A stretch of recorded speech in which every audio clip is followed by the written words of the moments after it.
I sowed a little seed there a couple months ago. Maybe it's gonna blow up. And he's just gonna strutting around the island, and he's like, look at that. There it is. People are like, you reap what you sow, and Locke's like, oh, I hope so.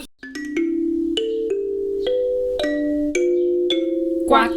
Welcome to another episode of the Little Duck Book Club with duck number 1, Ren, and duck number 2, Anna. And today we're going to talk about the second book of the Fog of the Air series, Wicked King. But before we want to do something a little bit new, where we just for a very short moment talk about like anything we've read recently, any book news that have been surprising to us, so like a little news update basically. So have you, has anything happened in the book community, or have you read anything recently apart from Wicked King that made you go, I've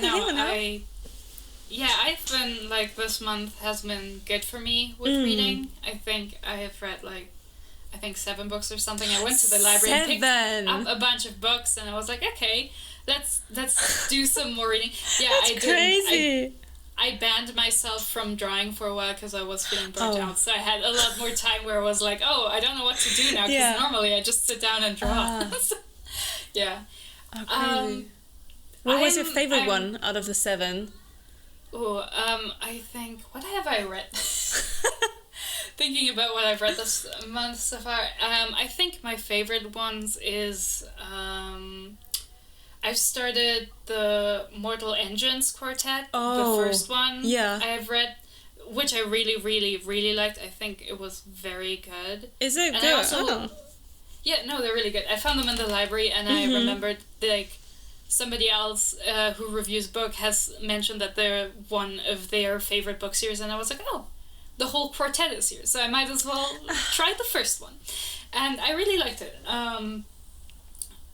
I don't even know if the first one is called Mortal Engines. Maybe. I don't remember. But the first one from that series, that one's really good. And I also finally finished the Nevernight trilogy, so I read God's Grave and Dark Dawn this last few weeks. They're both okay. I like God's Grave a lot more. I think it's normal that trilogies often, the third book is difficult because endings are difficult to write. It's a lot easier to do a cool setup than a satisfying conclusion. But there was a lot about that book that I also liked. There's so much I could there is to discuss about Dark Dawn, but you haven't read it, so it's not. I haven't read it. I'm really wavering on my rating for that, because I always feel 4 or 5 stars are for really good things, but then I remember that no, 3 stars is for the middle. On Goodreads, you only get 5 stars, so 3 stars is average, okay, and I feel I think Dark Dawn was better than average, so I guess it's a 4, but emotionally I'm it's a 5. It feels like it should be a 3. Maybe it's a 3.5, because really? There are parts I really like, but it's also was it really that good?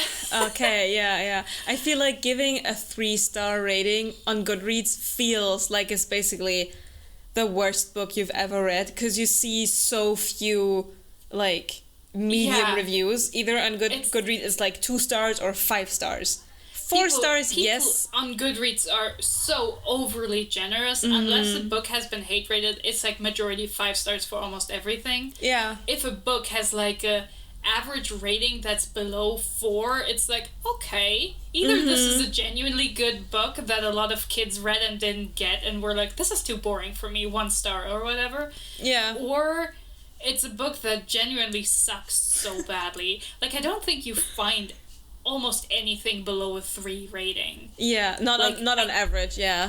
No, the average rating below a 3 is almost unheard of. It has to be either incredibly niche and bad, or people hated it, but most of them didn't actually read it. I feel this only happens when you have these this review swarming of people just going to a book and then grading it badly. That's the only... but that sounds good. I wonder whether the Mortal Engines series was good. to be honest, because I No, heard that but- like a lot of people were like vibing it up, saying, "Oh yeah, it's so good, so good." But I was like, Yeah. "Is it really?" I think if I'd read it as a child, I'd be even more hyped about it. Ah, okay. But even reading it now, I'm like, no, this was good. I liked this. This was well written. That's nice. And like, I mean, it's a YA book, which I think is for a similar age demographic as stuff like Percy Jackson, and I liked it so much more than every Percy Jackson book I've read. Really? Like, the Percy Jackson books are like fun, but they're also so juvenile, it feels like alienating at points. But this one felt like, sure, it is written for younger teenagers primarily, but it doesn't feel like condescending or juvenile, you know? Yeah. It feels more, it just feels better written. Oh, that's cool. That's cool. I definitely have to like Yeah. save that in my head, because I think I saw the Mortal Engines books at my library too. But I have to check out. I have too many books to read now, anyways. I actually, so at the beginning of the month, I read Love Theoretically, like the third STEMinist book from Ellie Hazelwood, and by now, I've gotten a bit like tired from her books, because at least this time I felt like the love interest, the male one, he's like the most like, yes, this person could exist in real life too, because he was like genuinely interested in her. He was very open about that. He was like still like snarky and stuff, but I liked him. I wouldn't say I liked him the most out of all three, because the first one is Kylo Ren. Like, how can I not like him, you know? But the third one, How can I not like my fail son? like I did definitely like him more than the one from the second book. But the female love interest, I can't. I myself am in science. I know that just because you're like working for a PhD or because you're a postdoc, it doesn't automatically mean that you're like a superhuman who got their shit together.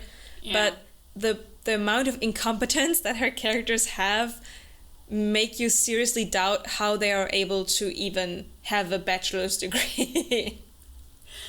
Oof, And yeah. it goes with this character as well. This time she's not like tiny and like fragile and like, oh my god, I'm so tiny. This time she's just an average girl. She's so average. Everything is average about her. Nothing is special.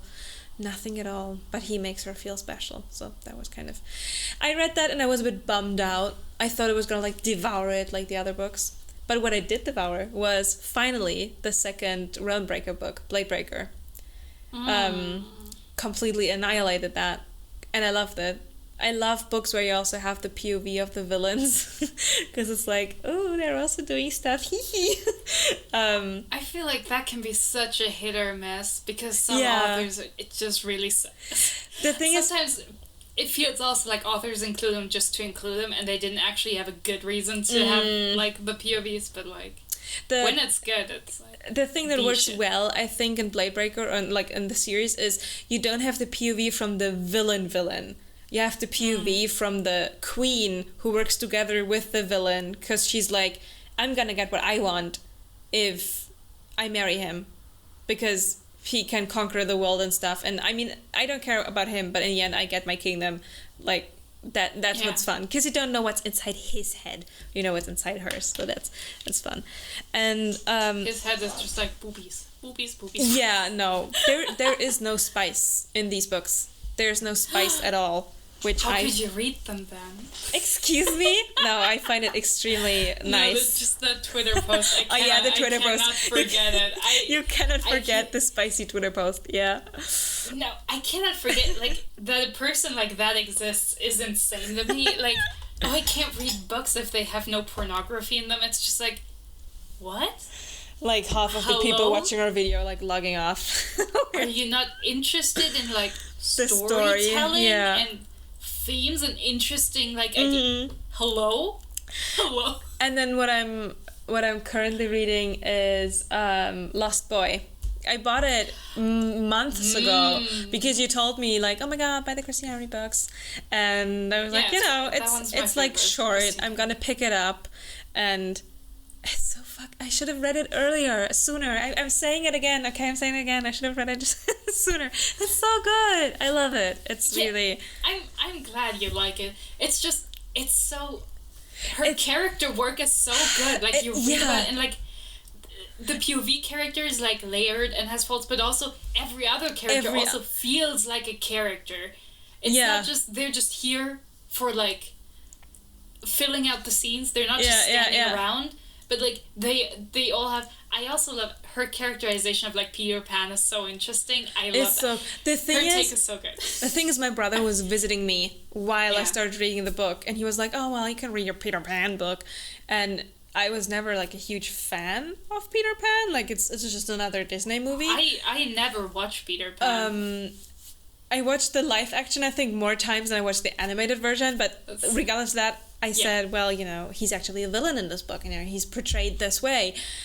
And my brother was like, well, I watched the movie a couple days ago, and yeah, you can also guess that from the movie. And I thought, wow, I never realized that already in the movie he behaves, like, similar to the book. It's just a very small change of, like, tone.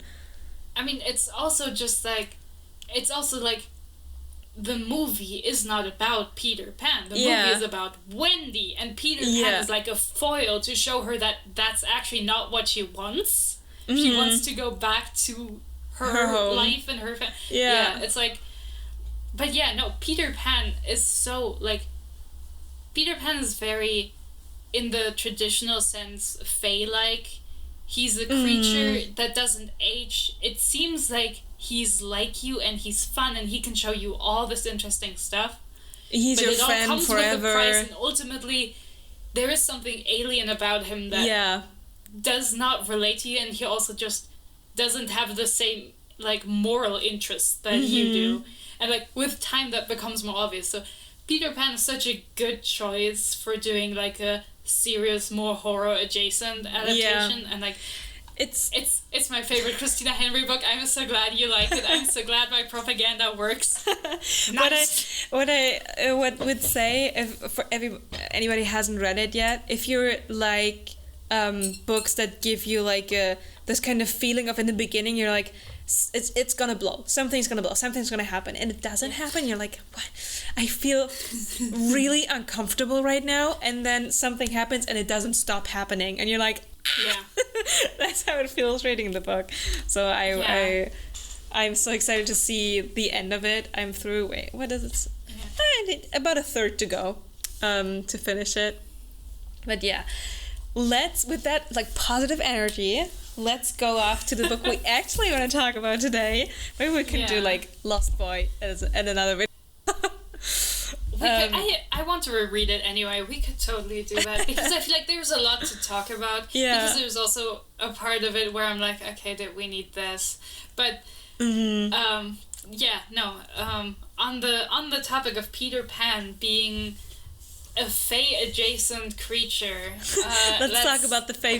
Let's get into the more currently popular, sexy fae-adjacent creatures. I feel like, well, Carden is supposed to be sexy, but it's like it's I've not. I've said it before, but like Carden is like one of the least interesting characters in the story to me. Yeah, because he's a sad YA boy who's also a little bit edgy, which, like, there are so many of those, and also, like, he's supposed to be a fairy, but he's one of the most normal people. Like, he's so human in everything. Like, the way he behaves is just like, yeah, that's what, like, abused children behave. Like, there's, like, he's not like Locke, or, like, even like, Nicasia is also just, like, a normal girl who's jealous she's and like has, the like, Regina cool blue George hair.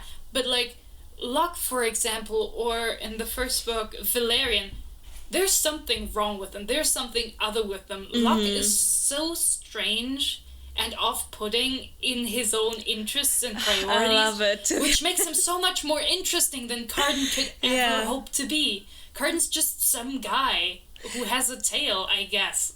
Like, yeah, I feel like out of the four of them, like this friend group, I felt Locke was the most interesting one in terms of that he gave me the biggest heebie-jeebies. Like, Valerian was like a bully, he wanted to kill Jude, and you were like, shit, he's actually gonna do it. But like, Locke, he has really this... liked violence, which was like, okay, he commits to his bit, which I respect. It's not a bit. He made a good villain in that he was just very interested in violence, and he wasn't playing around because he was just genuinely mad.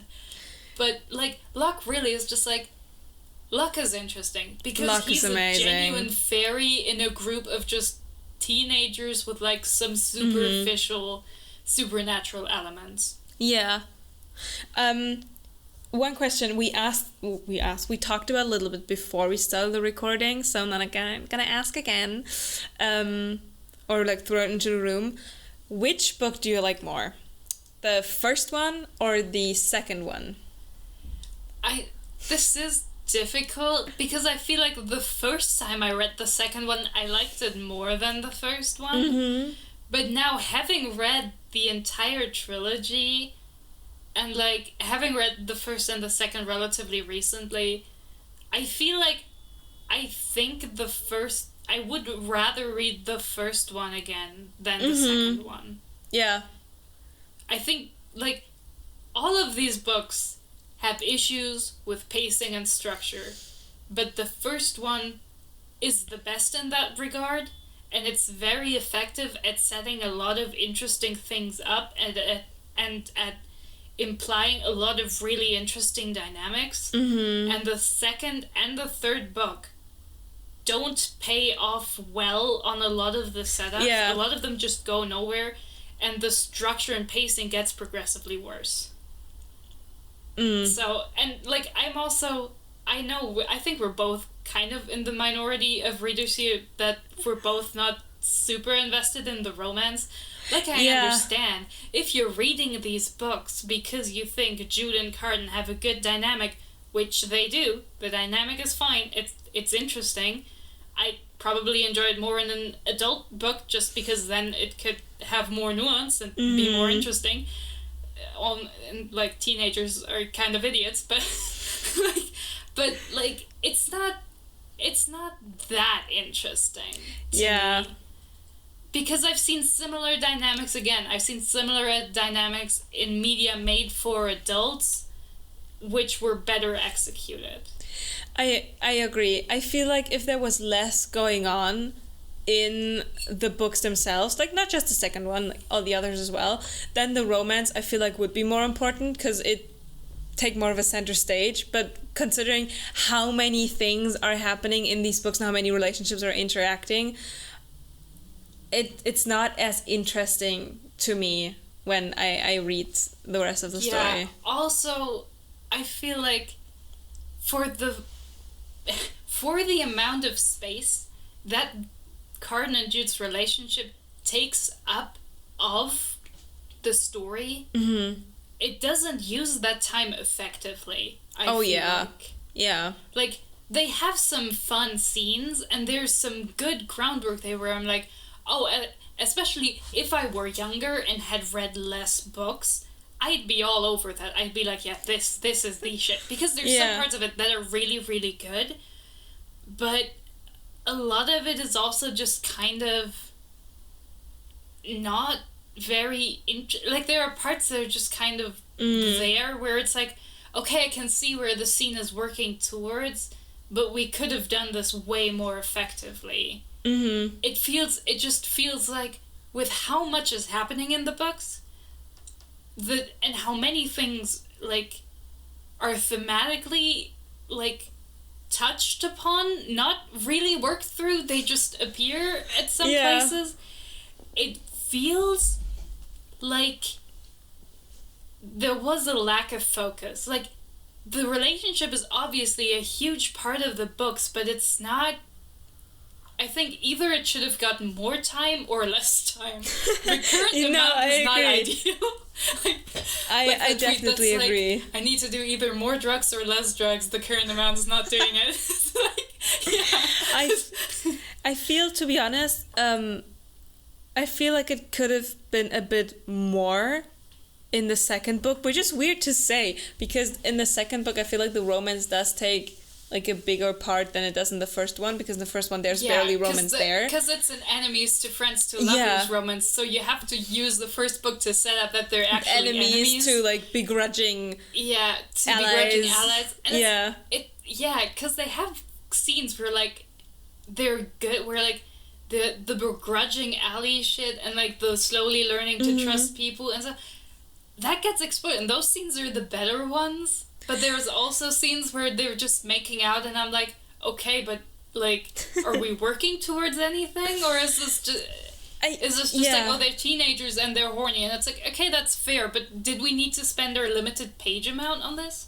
I agree, and the thing is, considering what is to come in the third book, I feel like we would need a bit more, like, working up to them being like, yes, this is us, for the third book, and like all the motivations and the things that happen there, for me to make more sense. Honestly, also, it's my opinion. Like, quite frankly, I don't understand why these books aren't longer, because they're not long.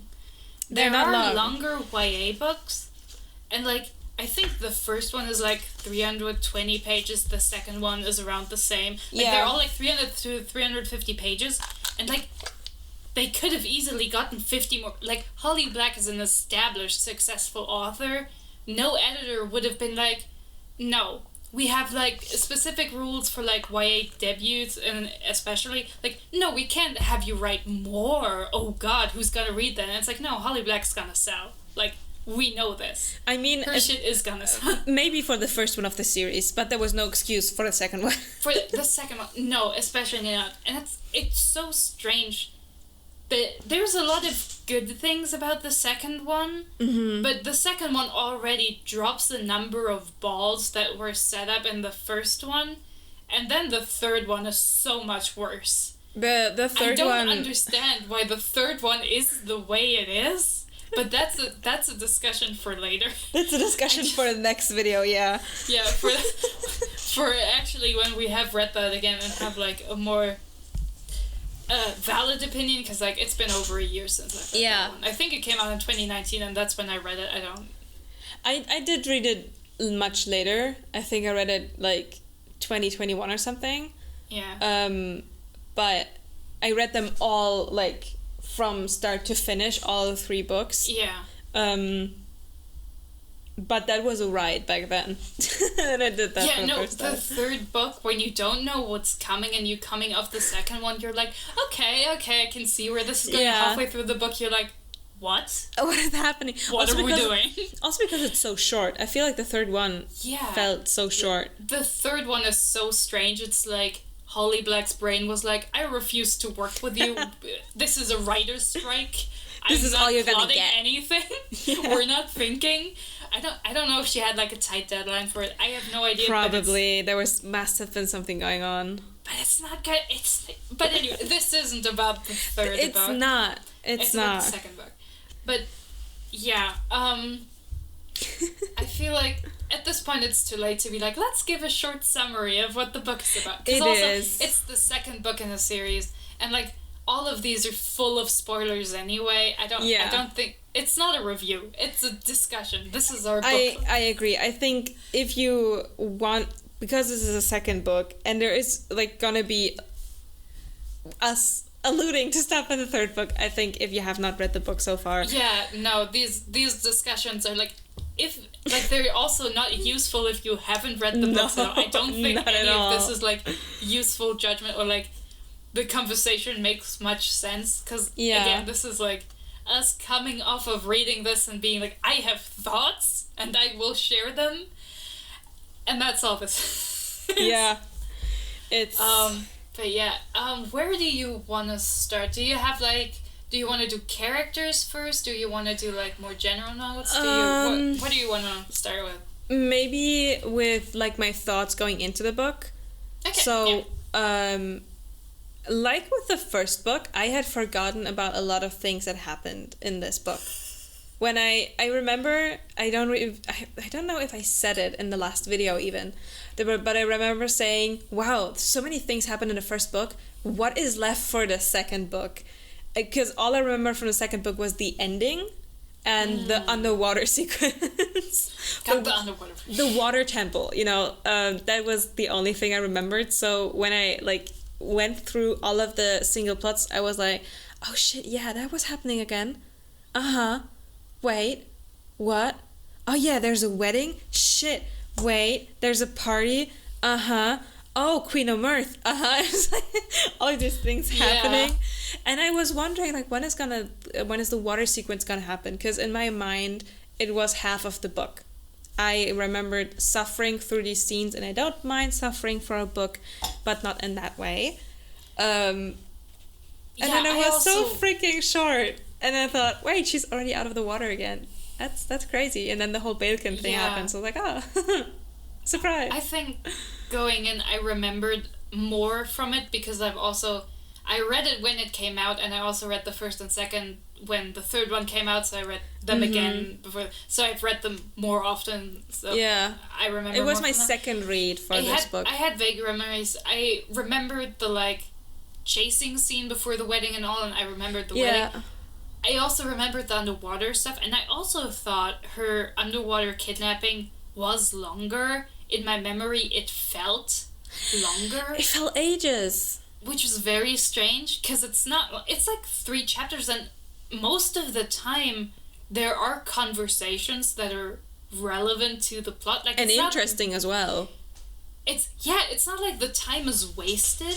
Yeah. So it's like she spends a lot of time in the story down there. She's it's been 2 months or whatever, right? It's a lot of time from her perspective, but from reading, it doesn't take a lot of space on the page, which is very strange.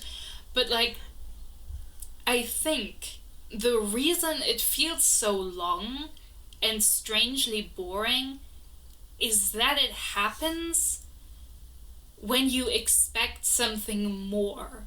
The kidnapping, the suspense builds up to the wedding, and then she gets kidnapped, and you're like, now something big is gonna happen. This feels and shit should be going down, but it's not.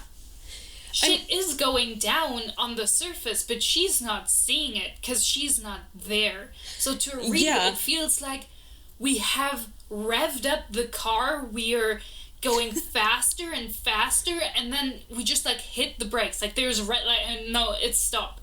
We gotta wait. I feel like it's more like our passenger falls asleep, so we cannot have that deep conversation we wanted to have on the road trip. And then when our passenger wakes up, we're all there and it's I had a little crash on the way, and I actually run somebody over, but it's fine. It's so strange. The first, I think, before when I read it, I felt I also felt disappointed and kind of bored, but of course. Right before that, we have her getting attacked by Locke and his friends before the wedding. Yeah, then we have ambush. The whole suspense during the wedding where it's oh god, when are they gonna attack Oak? Oh. We have the scene where Maddox finds out, all of that. And then we have the reveal that Taryn's wearing the earrings. The earrings, right? And that the reveal that it was Locke who almost killed her with his friends the night before. And then she gets kidnapped. Well, she's told to go somewhere, but then she gets kidnapped. Yeah. And it's just all the suspense is gone. Because now she's kidnapped, and almost immediately after, when we find out who's kidnapped her, which is Queen Orlach and her daughter and Balekin, and pretty early on, Jude's okay, they're not gonna kill me because I'm more valuable alive. And I'm okay. So what are we doing here? To worry. So okay, Jude suffers, but we of course never expect Jude to die. We're not 5 years old. We know how stories work. She's the protagonist. She needs to be alive for the next book. Yeah. Obviously, but it felt super anticlimactic. It was so strange. And the fact that when she gets back, it's Maddox and Carden teamed up to save her. The Court of Termites was attacked. People die. That's all the stuff that happens off screen, basically. It's like, we spent these cool moments under the sea. Wow. Under the sea. Thanks, I guess. And also, I think the whole plot, I mean, it makes sense, but the whole plot with Balkan being like, oh, you're now on our team, I glamoured you, hee. It's, I don't know, but it felt very book one to me. I don't know how to describe it otherwise, but it felt very expected that they would obviously try that. I mean, I don't know, I also, this, I don't know how to say this, like, differently, but, like, it feels, the plot with Balkan especially, it feels like a leftover from the first book that you put in the microwave. It feels like, right? It feels it feels like book one. It doesn't, like, in the story itself, it's explained logically, and it's like, okay, this isn't the worst thing you could have done. It makes sense that this happens, I guess, but it also feels like we're doing the first book again, kind of, but like slightly to the left. Which is not interesting, right? It's this theme like, again like, of... Oh, Balkan wants a crown again, and this time he's working with Grimson, the super special smithy boy, who can make a new crown for us. Like, the smithy boy. Because he wants to fuck Nicasia. I don't know. It's like... Like, it just feels like we're fighting over the crown and the throne again. Is this not boring? Especially when looking back, we're gearing up for like a confrontation between Orlach and Carden. When we're setting up for like the sea against the land over the book, and it's like, why is Balkan here?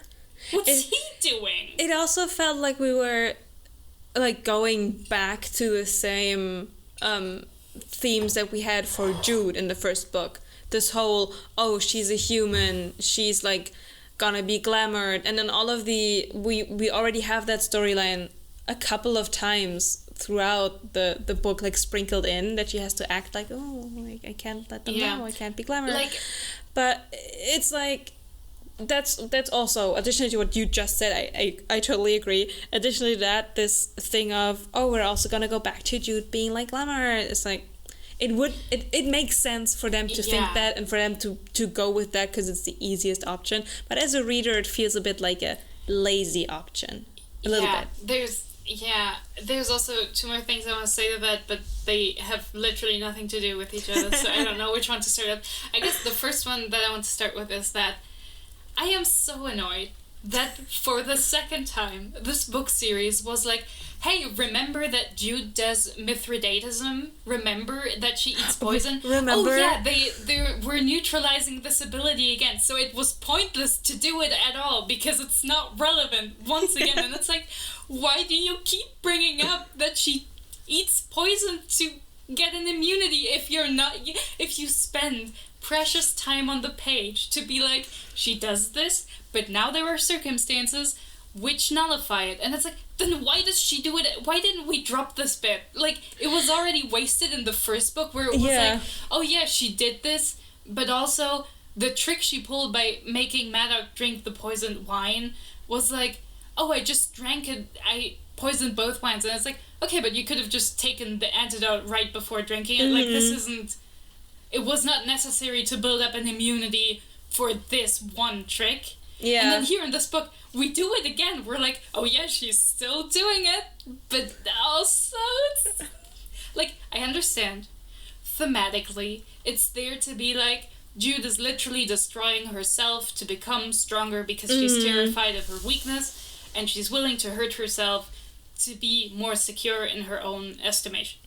I understand. I understand that thematically, this is a good, like... It's a good, what's it called, motif to work with. It's very strong, it's very effective, and it's not super on the nose. It's still pretty clear, because it's a book for teenagers, but, like, it's a good metaphor. Like, it's a very obvious, it's a strong metaphor. But if you're using it, then for fuck's sake, please use it, because, like, at the end of this book, we again do a fun thing with poison, but again... Right before it happens, Jude is like, gosh darn it, I was immune to poison for a while, but now I'm not anymore, so I have to do something else. I feel like the only why? I feel like the only time this book where, or like there's two times. One time where it's used as like a story bit with her like getting symptoms of withdrawal under the sea. I don't know how many times I can say this. That was one part.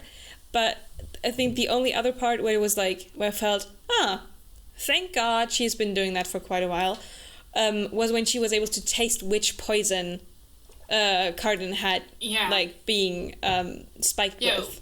That's true. There it was useful, but still it feels strangely underused for how obviously it's brought up earlier in the story. Yeah.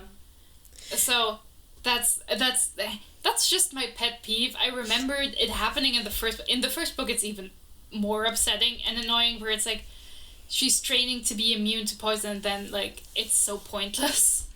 It would have, It would have been fun if they had built it up in a way of like, no matter what you're trying to do, it's still not gonna save you because you are human and we are Fae, and you can eat as much poison as you want, but in the end it's not gonna save you. But in the way it was done in the first book, it was like, it was stupid. Yeah. But like, in the second book, it's also like, it's totally like, you can totally work with this as in what you said, like, you can be immune all you want, we're gonna get you another way. Which is that they're poisoning Carden. Like, that's the perfect setup. It's like, yes, she's immune, but she's not working alone anymore. Because she trusts people, which gives her more power generally. It also gives her more weaknesses, and she can't account for all of them. Yeah. Which could have been worked in. This could have been a good point to work with, but she didn't do that. She did not do that, no. Yeah, so that is my one thing I wanted to say to the undersea shit, because I was like, this thing annoys me every time I think about it. I'm like, But the second thing, where you were like, why are we doing, like, I agree, why are we doing Balekin in this way again? It feels like a scrap, like a bad version of what we've done in the first book already. But I also understand why he's there. Like, on a you can't wish him away.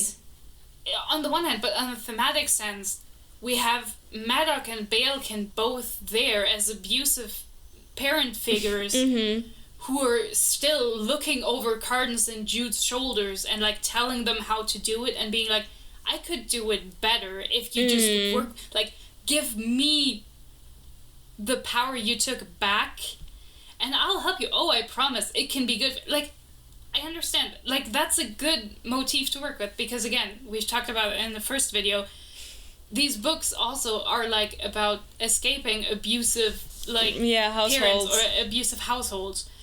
And like, I understand that Balekin is there for this, being like, oh, just give me the crown. You don't even really want it, right? It's too much work. I could do better than you. I am older. You never wanted and this more anyways. And like, on Jude's side, we have Maddock, who doesn't take her seriously at first. And then when he takes her seriously, it's like, oh, you should still work for me because I'm still better than you.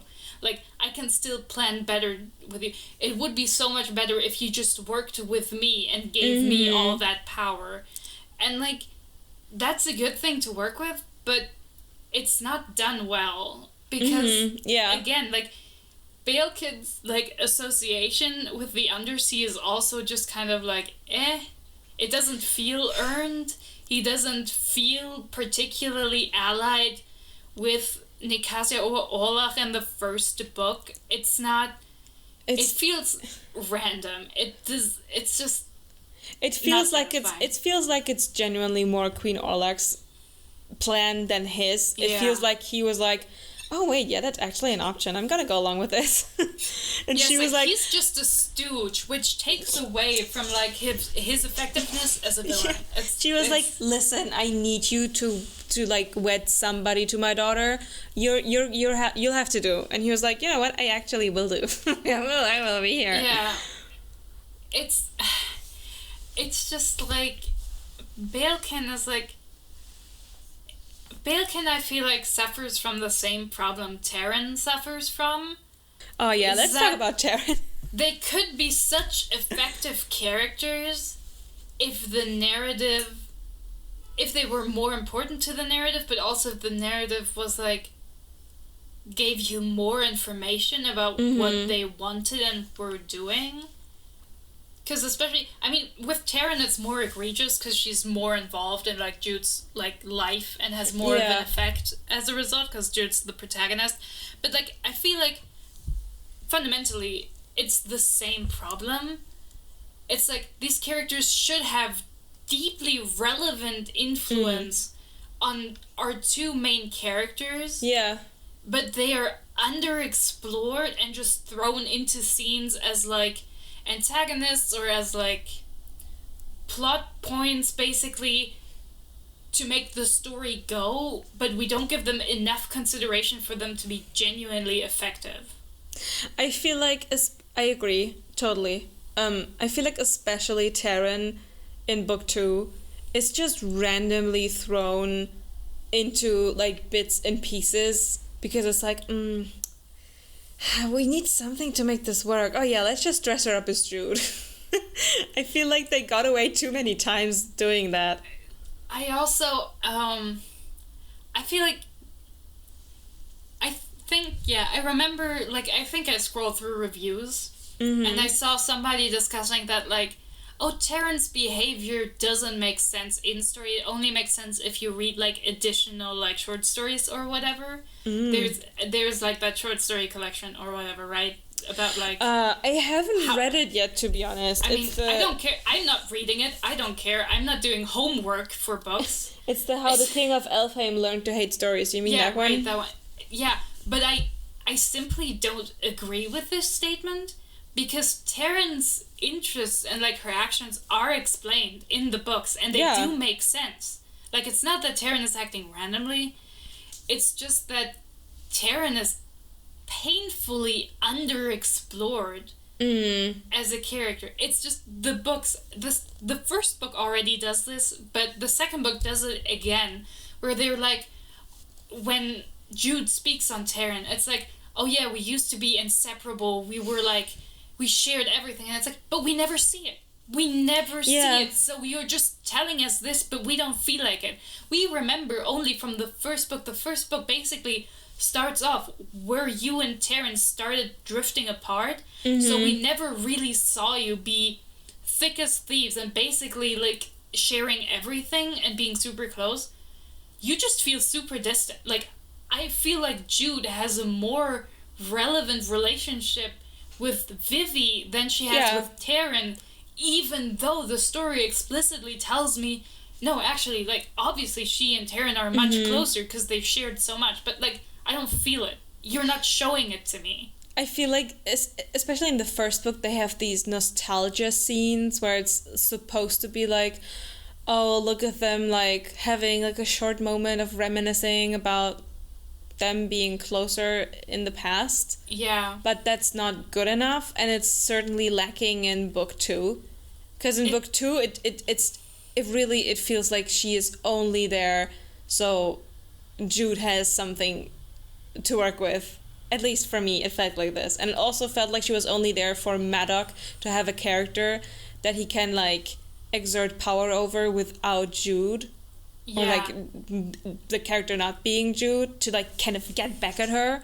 But it feels so fucking cheap, in my opinion. This is a thing where it comes back to where I was saying it feels like there's too much, like, there's too much time spent on the romance, or the book should have just been longer. Because Taryn should have been in more... Taryn should be more relevant to the story than she is presently in how the books exist. Because, like, in the first book, okay, fine, the first book is as it is. We're not like, fixing whatever's wrong there. But, like, especially in the second book, it's like... Jude, like, mentions before that Taryn is, like, very, very well educated on how to behave in court, how to, like, interact with people. She's good at, like, charming people and, like, just fitting in. And I was just, like, the first time I read it, I wasn't thinking of that, but this time I was like, why, for God's sake, doesn't Jude give Taryn an important position where she works with her?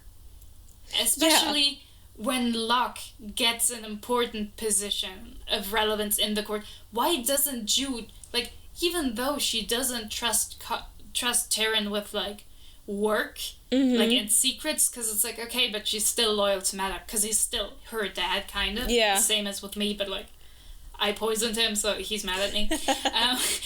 Like, why are they not working together more? Why doesn't she have Taryn as, like, helping her dress and organize stuff? And, like, Taryn doesn't need to be in her confidences about, like, the Court of Shadows and the spy stuff. She could be helpful and, like, effective otherwise, and then she'd just be more present in the narrative so that, like, the final bit doesn't feel as random. Like, we could have had a bit where she's, like, wearing some of Jude's clothes to be just present at some kind of thing where she needs to be seen for a while and then can just leave.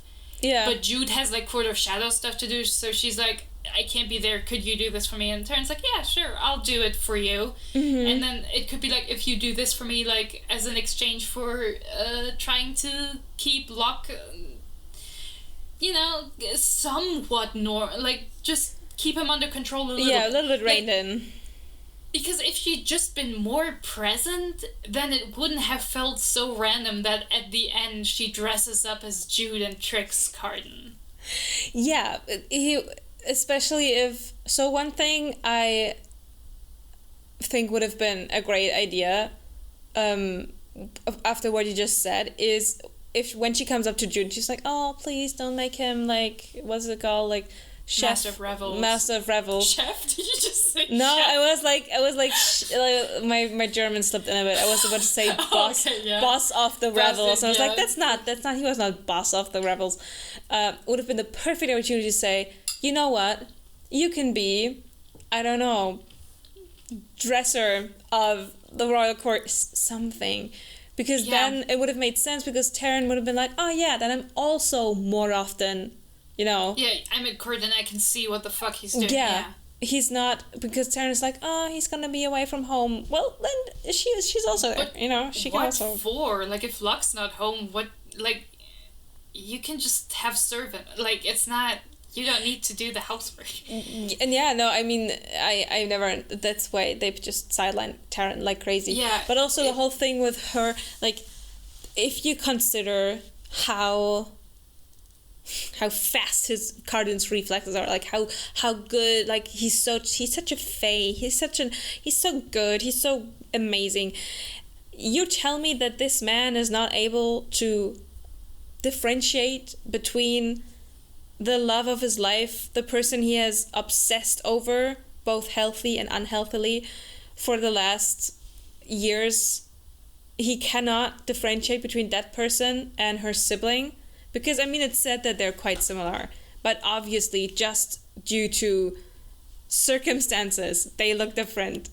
I was about to say, like, the book, like, hits us over the head with the fact that Jude looks like shit due to starving for, like, 2 months. I feel like that would visually... But I'm also like, you cannot tell me that Jude fucking bothers wearing perfume. There's no way these people even smell the same. And, like, close up, you would know... They're obviously... I mean, he is drugged, like, to high heavens. But I feel like Taryn should have had to make more of an effort than just... Yeah. Like, if she'd, like, tried to make out with him and he'd be like, oh, wow, this is so cool. This is the best day ever, finally. Mm-hmm. Like, or, like... She should have done more than just be like, hey, could you give this to me, pretty please? Especially since, like, Carden knows that Jude and Maddox don't get on very well. And it's like... So why would Jude ask him for a favor for Maddox? And I understand that we need, like, Maddox to have the army for the third book. Mm-hmm. But quite frankly, the plot and quality of the third book... are not worth this. They're not worth the army either. Yeah, and the thing is... It's not worth Carden... Like, I am completely on board for Carden getting tricked, but I feel like Taryn should have, for that to work, have had more consistent access to Jude over the book to be more able to copy what Jude is like and to her and Carden's relationship as well. Yeah, especially because the book hits us over the head several times where Jude is like, we used to be so close, but now we're so different. We're so far away. Look at her having her little fairy wedding, and I don't. It's like, yeah, well. Yeah, it's like she's having a wedding and I am drinking poison for shits and giggles because it's not plot relevant. Haha. It's like, I'm the quirky twin. Yes. So that was definitely one thing. I love self-harm and she loves self-harm in different ways. We are so alike, but yet so different. So stupid. But yeah, no, there's... it's so frustrating because thematically, I love, like... One thing I really love is that, like, first time I read this, I didn't notice because I wasn't paying that much attention, but the book opens with Maddox being like, hey, you can have power very easily. It's very easy to acquire power, but holding it is very hard. Yeah. And the whole book shows us that, like, Jude thought getting the crown on Carden's head was hard, but it keeps getting harder and harder to have everything still work. Which I think is very good. It's a good way to start the book and to also be like, in the memory, literally Maddox hands Jude power, like he gives them that hill to protect her and Taryn, and then he takes it away from them again, which feels like it's so apt to how the book ends. It's like it's such a it's a nice arc. It's such a nice callback. It's like, this is good structure. I assume she decided on the prologue relatively late when she already knew what was happening at the end, and it fits so well. It's really good. And also the prologue has some really good insights into Jude and Maddox's relationship. I love the training scene. It's so good, but I like that this there are parts of this which is so frustrating where it's like, oh, this is so well done, this is such a good arc, this fits together so well. And then there's so many opportunities where you're like, why did nobody edit this different? Why did you do it like this? I feel like it does suffer from not necessarily shiny idea, but more like shiny scene in a YA book kind of syndrome a bit more, where stuff is added that it fits in, sort of, kind of, but at some point you're like, well, why was that necessary even? Yeah, it feels like there's a lot of stuff that, again, feels like a setup, but isn't. I talked to you, I don't know if that was in the recording or if that was outside of it, but the story, this book starts, right, with Carden sitting on the throne and receiving, tithe and gifts and shit. And, this, the old, I don't remember what she was called, the old, seamstress with her daughter, she's like, oh, here, I gift you this cloth that can turn away all blades and stuff. Where it's that was not Valmorin, right? No, Valmorin is the poet, the guy who fucked the previous king. The other guy, Yeah, no, I don't remember her name, but where the witch. She's like, here is black cloth that cannot be pierced by any blade, and right before that and right after it too, we have Jude talking about how she's always wearing these 3 black suits that she has. And it's like, I was reading this and I was like, oh, you're hitting me over the head. Carden is gonna fashion another one of those suits for her that looks like the other ones, and one time she's going to wear it and she's gonna be stabbed and it's going to save her, which proves that her mistrust in Carden is misplaced. She can't trust him because he does actually care, even though he doesn't want to show pretends, it. It's like, I was like, this is for sure gonna happen. Does it happen? No, never. It's never relevant. It's so It's so frustrating to me. I was like, this is... Yeah, it feels so on the nose, and then it's not relevant. Like, Carton just has a cape in the third book made of this cloth, and it's like, I didn't remember that. Also, yeah, it's at the scene where, like, Jude is running from Maddox, and, like, Cart gifted her the cape, and then she has it for a while. And then she can't, yeah. But like, I was losing my mind because this felt like such an obvious, easy thing to do. And it also felt like something Carton would do. He's like, oh, of course I don't like you. I fucking hate you because you make me do work and you didn't, like, you lied to me and I'm mad about that.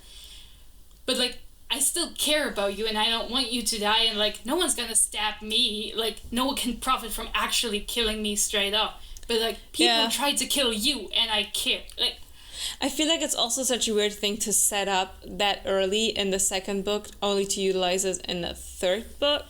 But it's not even, like, it appears again in the third book, but it's not really as explicit, important, right? Because in the third book, the scene is Maddox is about to stab Jude, and the cape turns it away, and then he just grabs the cape and stabs her anyway. Like, the cape doesn't prevent anything like, it's not... It doesn't really do anything. Yeah. It could have simply not been in the scene. It would have been the same ultimately either way.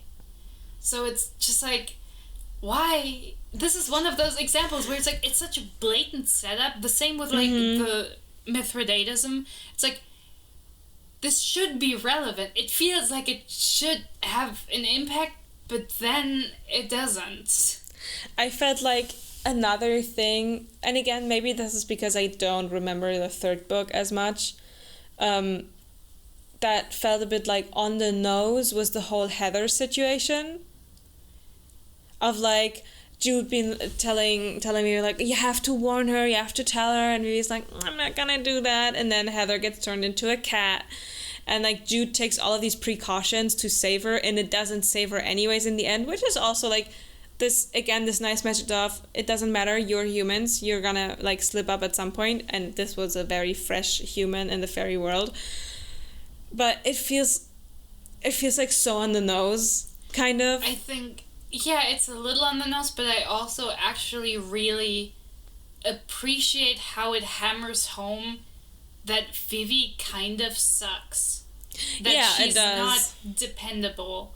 Like, Vivi's there, and she, like, she loves Taryn and Jude, and she loves Heather, but she is still Maddox's daughter because she doesn't love them enough to actually make an effort. She's just like, oh yeah, I love you, and that has to be enough. Like, she doesn't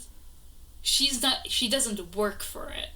And she's not, like, I feel like there could have been more with it, and especially, like, if Vivi had been more relevant, or if this, like, failure of Vivi to care, like, she's very lackadaisical about basically everything. Yeah. But, like, if her failure to care had also endangered Oak or Jude's plans or anything else, like, I think it's a good, like, character, like, exploration for Vivian, but I also feel like there's so much happening in this book. Yeah, we don't need it, really. The Heather interlude. Do we need it? Especially because, like, in the end of the book, it's like, oh no, her memories came back and now she left me. And it's like, this is the least of our problems that we're having right now. As a reader, I have different problems right now at the end of the book.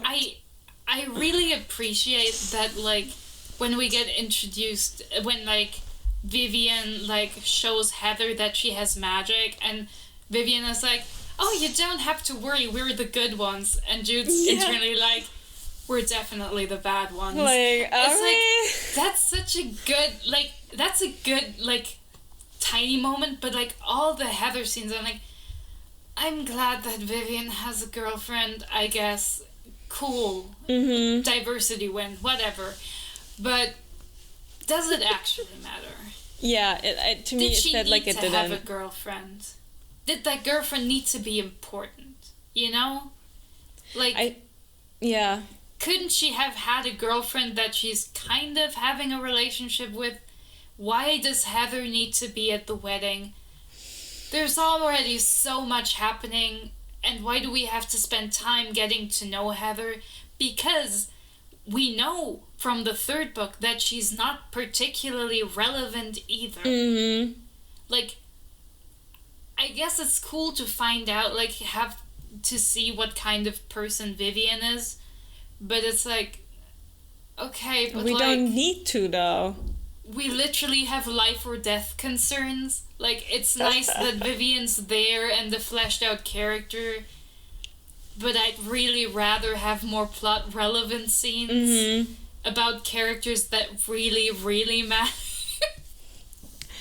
Yeah, it's just... Oh. It felt a bit weird to me, especially because the wedding is such a loaded scene. Also, the whole situation with Carden at the wedding and, like, Maddox finding out and stuff. It's like, why do we need this random cat in here? Yeah, it's like, it feels a little bit like that part in the first book where Jude tries to save a girl from Baelkin's estate. Yeah. Where it's like, okay, because I also don't remember that paying off. I remember that in the first book, Jude mentions that she thought she saw the girl again in, like, one of the fairy delegations from the undersea. I remember that I think while she's underwater, she thinks she sees the girl again. Yeah, she thinks she sees her. But I'm also entirely sure that in the third book, the girl is not relevant. I don't remember. I remember nothing. I mean, I think if she were important, I feel like I'd remember it because I'd be like, that's such a good setup to, like, that one sadly scene. do, but I think she's just not that important. I think it's just wasted space, ultimately. Because, like, I appreciate that Holly Black tries to flesh out the world where it's like, there are a lot of things going on, and there's a lot of, like, players who have influence, and even, like, I understand why in the first book Jude is, like, trying to save someone. She's like, I have the chance. I feel like I've only been doing shit. I have the power now. Yeah, it's like, I can save this person. What? I could not live with myself if I didn't try to save her. Because it's just, if I don't save her, then what am I becoming, basically? It's like, it's a character statement. It's like, yeah, it shows that Jude cares. And, like, she knows it's dangerous, but it's like, okay, we can learn that she's not so self-interested that she would not still care about innocent people being hurt, which makes her a better contender for the throne than other people who don't give a shit. Yeah. But, like, ultimately, why is this in here? It's... If the books weren't so full with other stuff that feels underexplored but more important, it's like, this would be a nice side bit in a longer story that has better fleshed out other parts. But like this, even those 5 pages feel wasted because we don't have a lot of them, but we have so many other more important things. Yeah. It's like...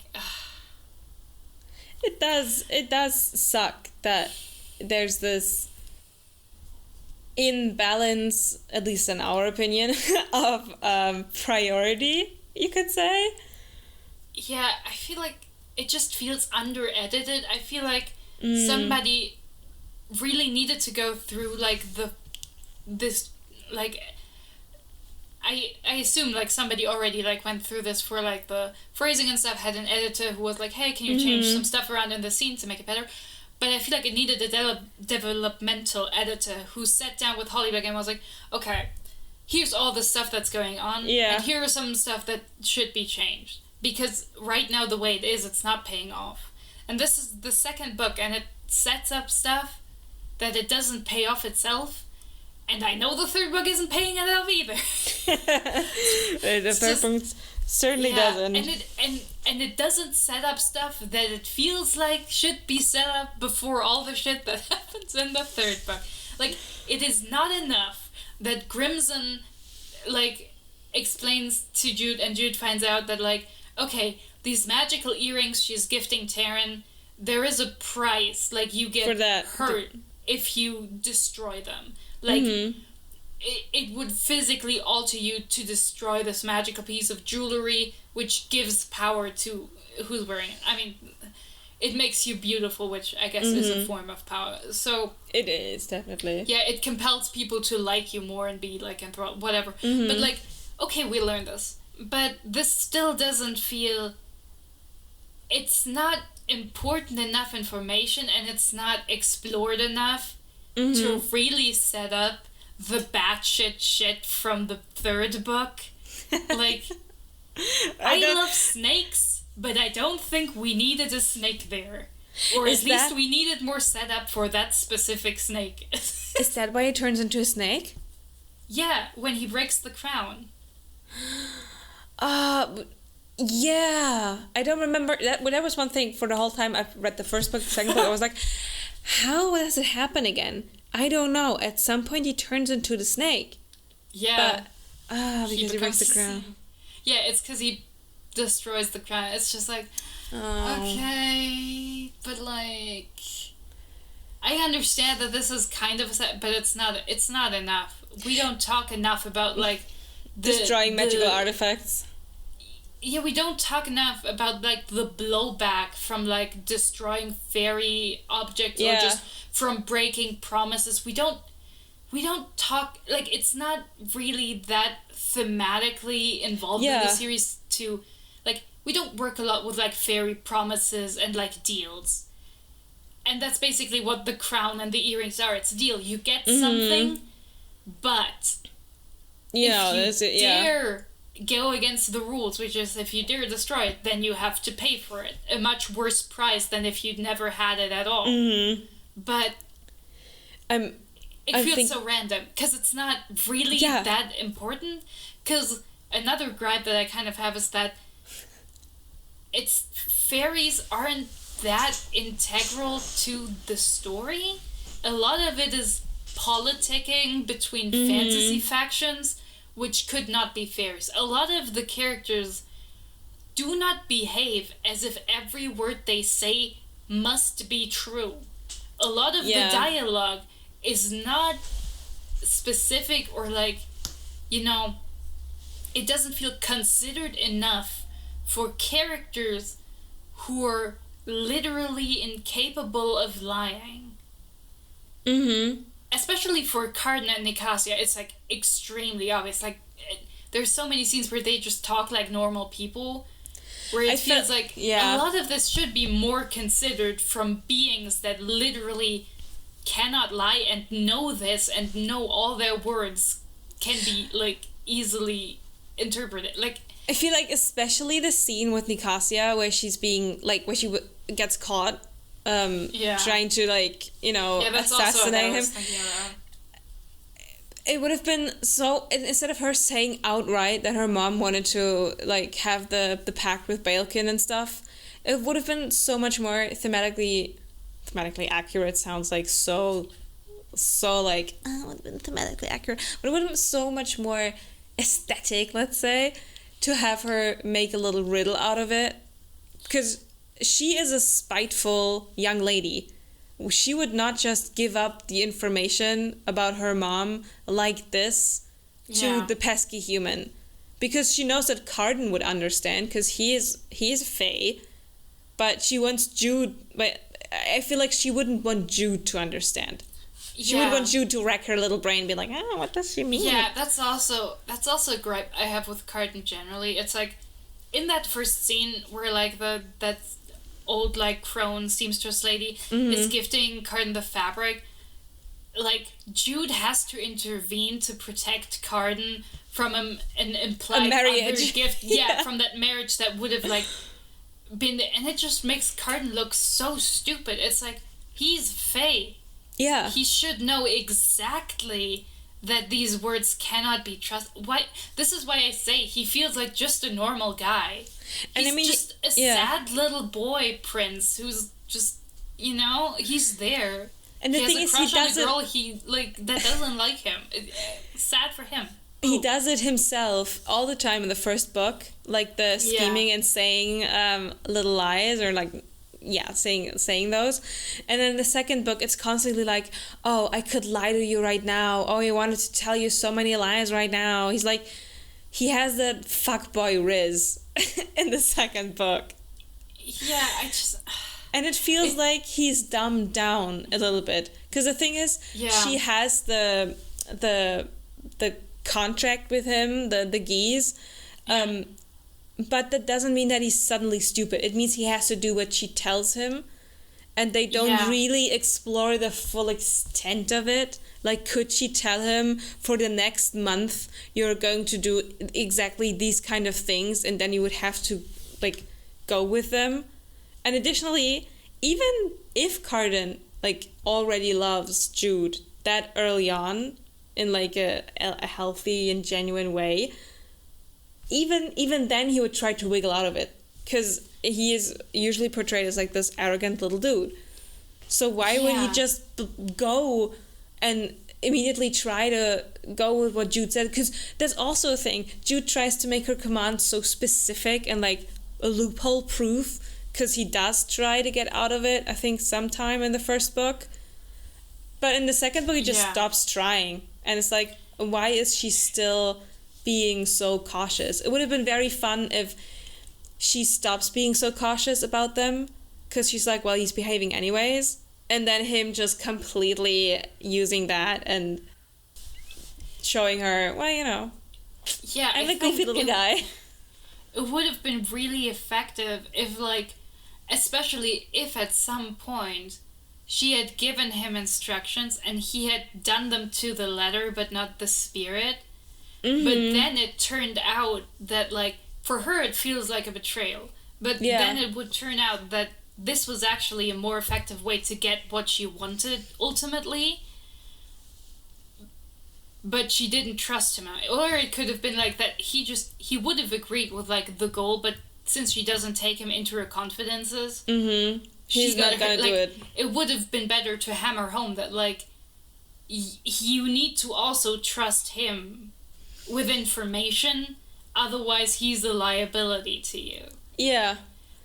This is just like, you should have trusted him with more info, but also, like, that's what the end is trying to say. It's like, if you'd worked more closely together, if he knew what you wanted, and you didn't just use him as a pawn, but, like, it works super well for the most part of the book. It does! Like, I don't, like, if she'd been burned by it before, that would have been better.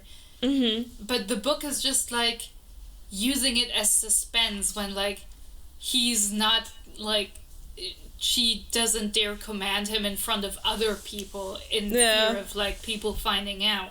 But, like, I also feel like she gives up. So in the end of the book, she gives up the control. She thinks, oh, she's, like, safe haven, you know, nothing's gonna happen to her. And then, I mean, technically he's not sending her or exiling her with bad intentions. He's like, oh, well, she's smart, she's gonna figure it out like a week later, and then she's gonna come back and everything's gonna be well again. So it's not like he does use that loophole, but I feel like she gives it up a bit too easily, considering how paranoid she is throughout the whole book, that like it's not gonna work out. And then she's like, oh, well, we kissed a couple times. I'm like, I don't believe that I believe that he's in love enough with her and trusts her enough to be like, I am down for marriage, because I think this would be a better relationship. But I don't trust her. Like, she likes him, but I don't get the impression from her that she really cares enough to agree to this, especially since she'd feel paranoid about giving up control over him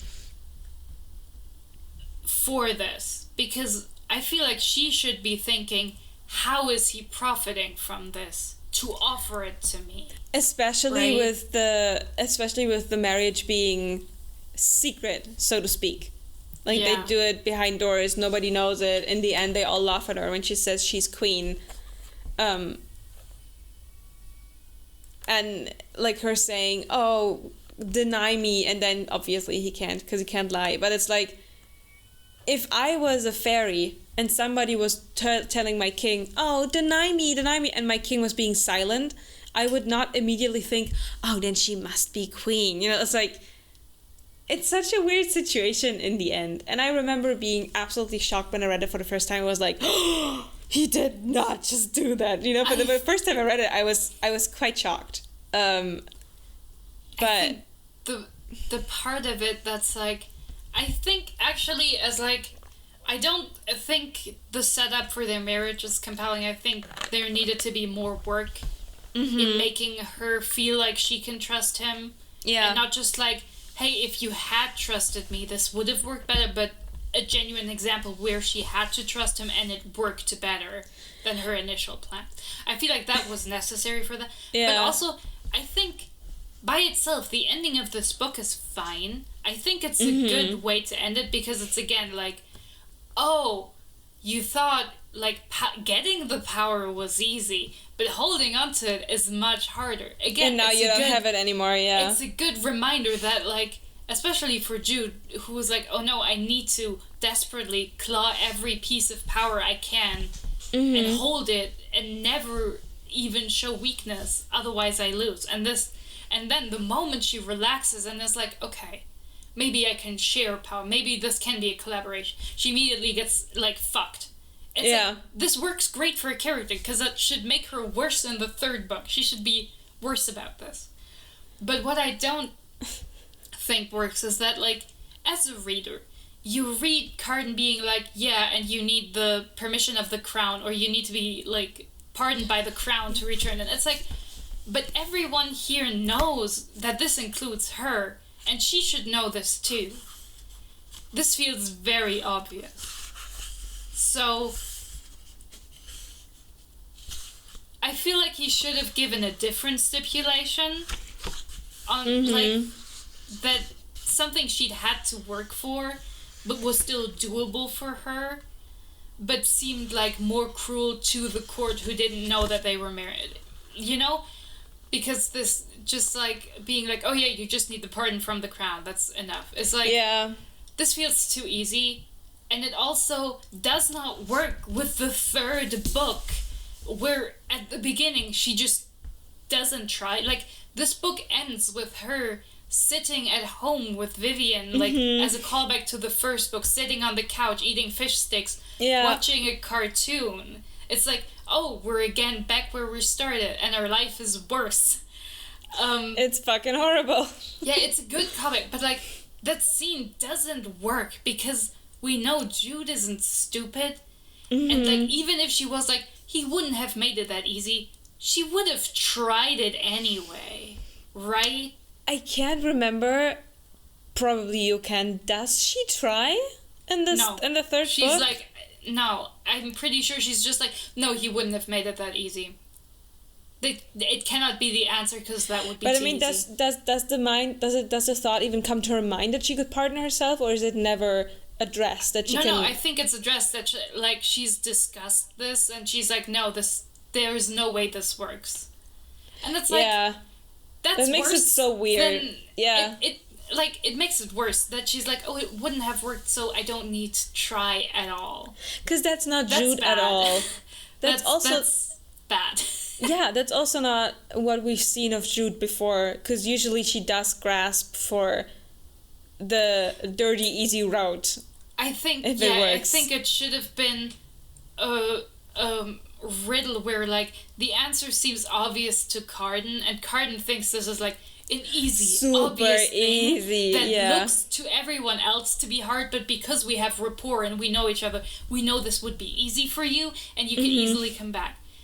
But then Jude could interpret it differently and be really, really mad about it.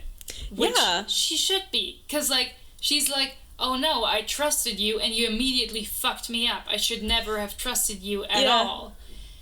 This would have been great in the third book to start out with them hating each other. And honestly, it would have probably worked better if she'd been like, okay, actually, maybe I want to work with Maddox to fuck you up because I hate you now.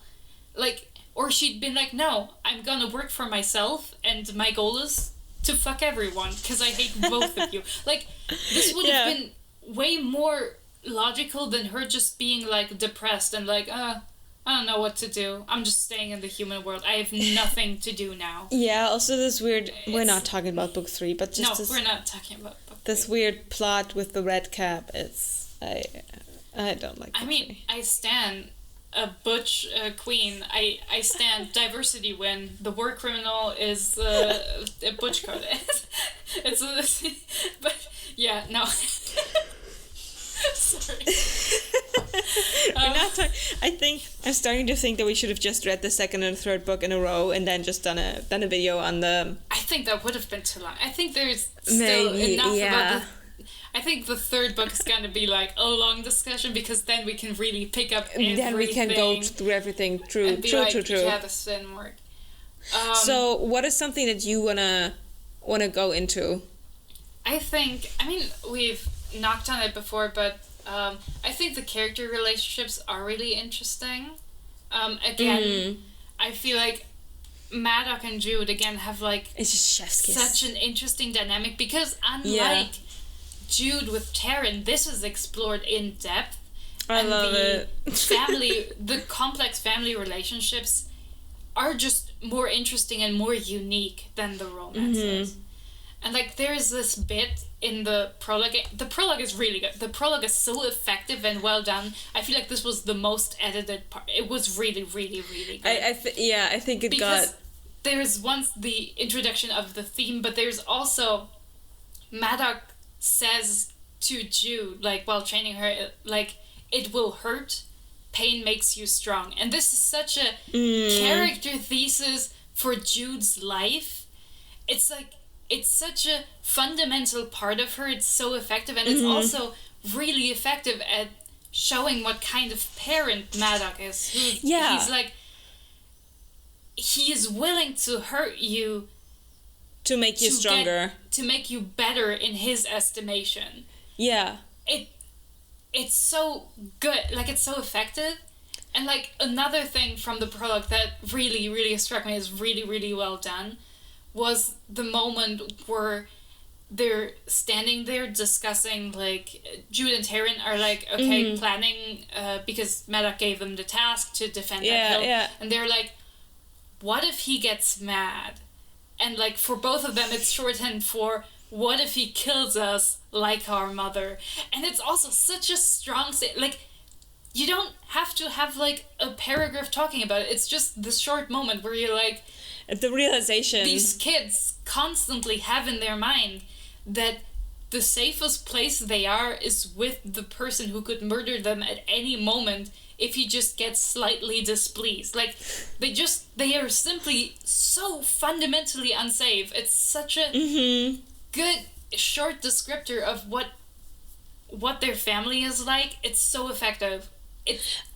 I felt like the quote that you said with the pain is also such a testament to how Maddox operates, basically. Not just with Jude. In every single instance, he does not care who dies or who suffers through something, because either they die to better his cause or they die or suffer because he wants them to become better. It's like one of these two things. Either he just doesn't care or he does it on purpose so the other person becomes stronger.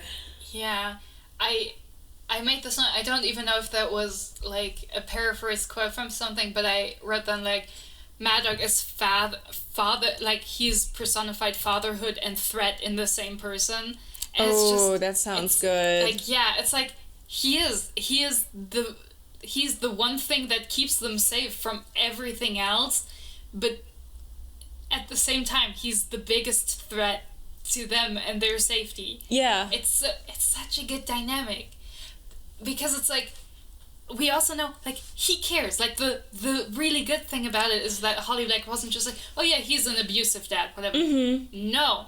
He himself, believes himself to care, and he thinks he loves these children. He says this. He's like, I love you. He gets really, really mad in the first book when the other fairy children like make her eat fairy fruit and obviously hurt her. He's really upset. He's close to killing them. Jude getting hurt by the Undersea in like this book.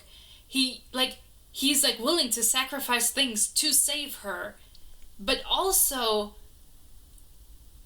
he's not that concerned. Like, it upsets him when she's hurt, but we know from, like, I don't remember who said it, but, like, we find out that, like, Cardan was way more willing to sacrifice political, like, influence and, like, the support of the Court of Termites for Jude's safety. And Maddox was like, we don't really need to do this, right? Jude's gonna survive it. So that's enough. We shouldn't alienate somebody, like, we work with. And that's, like, because, like, he obviously cares. He's really mad that she got hurt. But he's also like, well, did she die, though? I mean, she survived. Yeah. Like, he's like, well, if she doesn't die, then we can always fix her up again. Like, right? I feel like from the outside it looks like Maddox does not have his priorities straight. But I feel if you looked inside of Maddox, he has his priorities like strapped tight. He knows exactly where he wants to go. You know, and he keeps very to those things, which is something that I really like about Maddox's character in general. Because from the outside, his priorities and his goals, they look so like ethically wrong, or just wrong in general. Yeah. That him keeping to them to such a tight line makes him like a better villain, but also like father figure as well, because it's understandable. You know what to expect with him.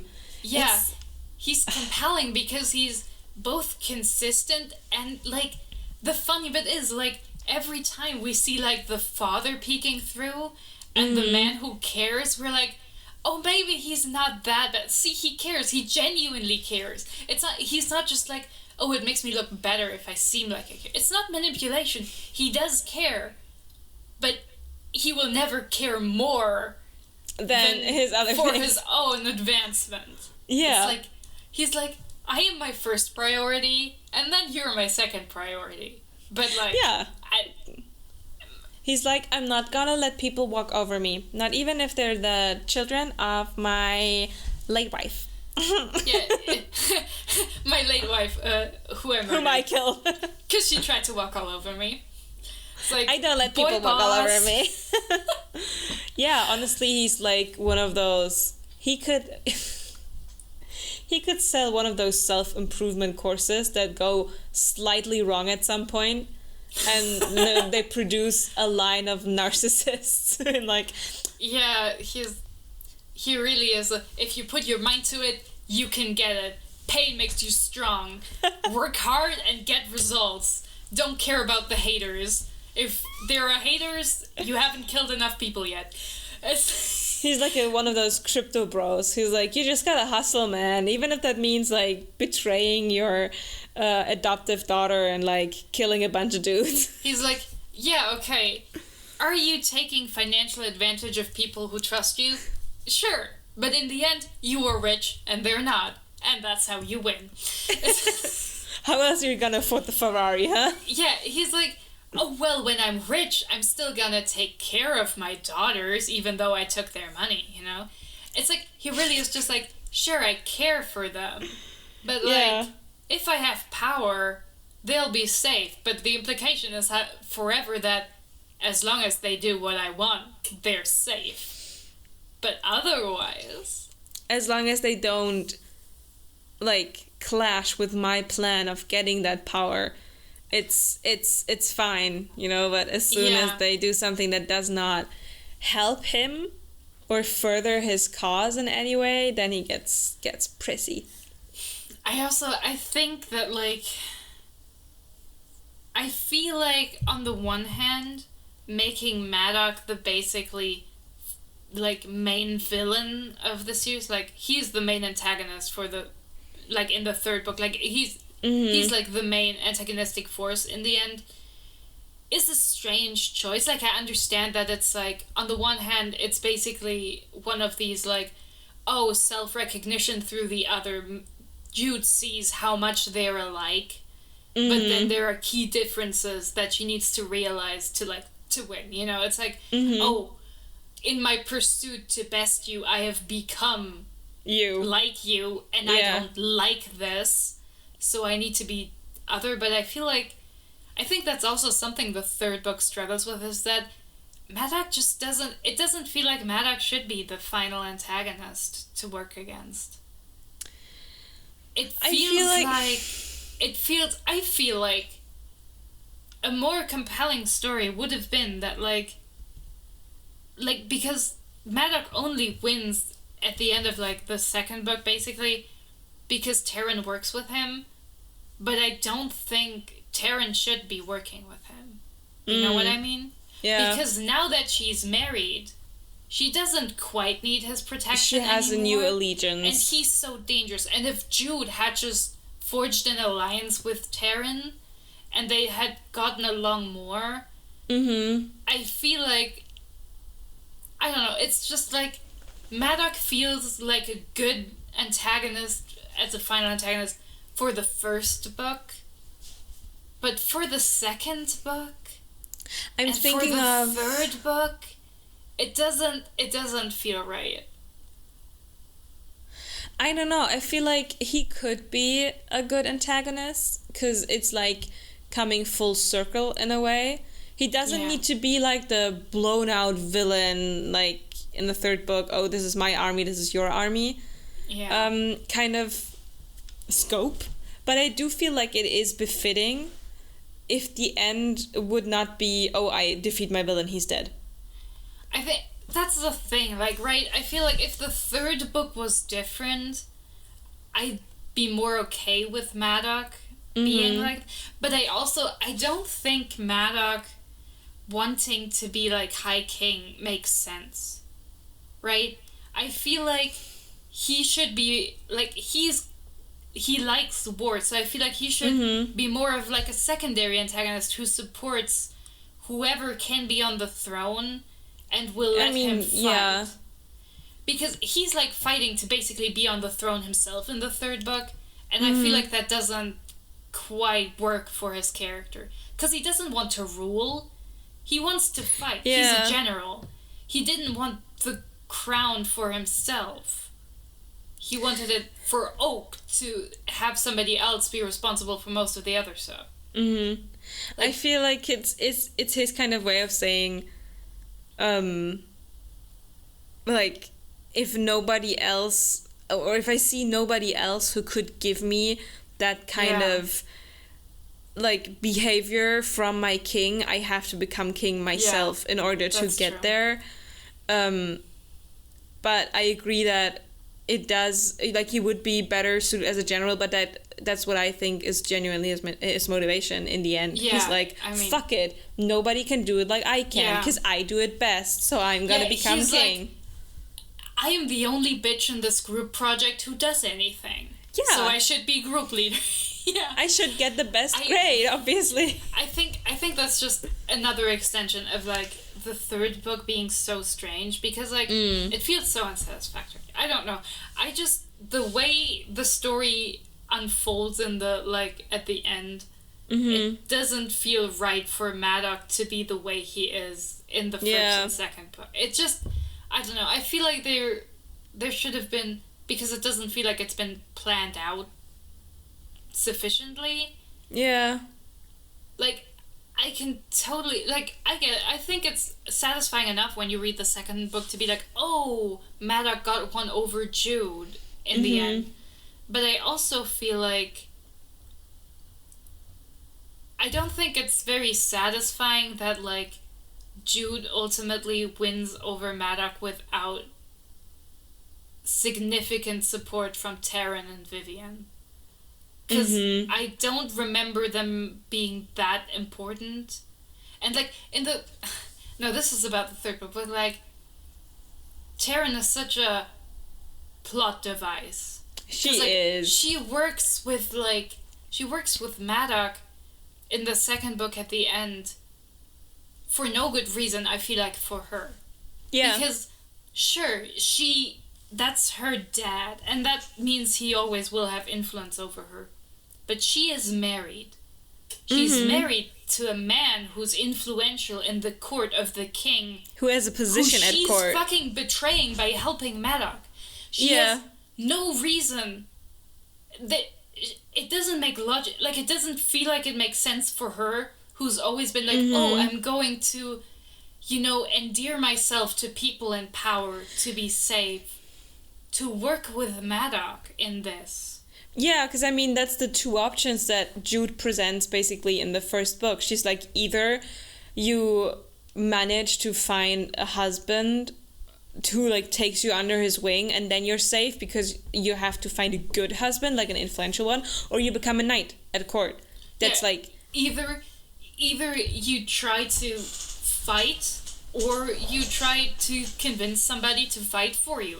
That's basically your choices. But and I mean, Locke doesn't really fight for Taryn, though. That's the thing. No, but like the implications that like somebody else has the power to protect you, or you have to fight to protect yourself, and that's like they're diverging paths, and it's like, okay, that's cool, that's good. That's, I mean, if you have twins, that I feel like you have to do that. You can't have twins as like one of your main character being a twin, and then not play with the contrast between people who used to be similar but made radically different choices, who are now, as a result of those choices, very different, right? Like, if you have twins, you have to do You can't do the other way around. You can't not do that. But yeah, I feel like Taryn's decision there makes no sense, because like, in the third book, at the beginning, she immediately comes running to Jude and is like, hey, I need your help. Let's be allies again. Oh yeah, isn't she preggo? Was that the thing? I could not hear what you were saying. Isn't she pregnant in the third book? Yeah, Was she that? is. Yeah, okay. You did not hear that. I mean, we've already discussed the snake transformation, so I feel like this is... Snake oil transformation, yeah. There may be snakes. No, but like, this decision for Taryn feels so strange to me. It feels like it needed to happen as a plot device, but it doesn't feel like something Taryn's character would do. I feel like Jude's sisters in general are a bit of a... Like, in the first book, it's like, okay, this is cool, right? Because you find out more about Vivi, you find out more about Taryn, especially Jude's and Taryn's relationship in the first book is a lot of fun. And then in the second and the third book, it feels like a little bit of a letdown. Again, this book could have been just a couple pages longer. Not a couple pages. You know what? Give me like 50 or 100 pages more. Yeah. And then give me more interaction that makes these relationships as meaningful as they started to look like in book one. In book one, it felt like, oh yeah, this is gonna hurt at some point. I think really, like, it's the thing with Taryn. It's like she should be more prominent in the narrative, but she gets sidelined for romance. But it's like, it also feels like the second book again is like giving me microwaved leftovers by being like, hey, remember the last book had like at the last moment a betrayal from Taryn that cut Jude deeply? What if we did that again? Like, okay. But now this looks just like Taryn's just a tool used by men to hurt Jude, which I feel like does a disservice to her as a character, because she is interesting, and it feels like a waste to not explore her. Yeah, especially because the whole thing with living at court and being smart there is seen as such a valid option in the first book, and the only instance where you're like, oh, maybe that's not such a good idea is when the wives and the partners of the other like crown princess and stuff get murdered just because they are like connected to them. That's one of the parts where Jude is like, oh well, shit, nothing I can do can save me except for having power. But we do see that it is quite the like, you do get power and you do get knowledge and and a higher standing by having this role. I mean, look at what's her name, Oriana. Yeah. Look at her, right? She was just a maiden to.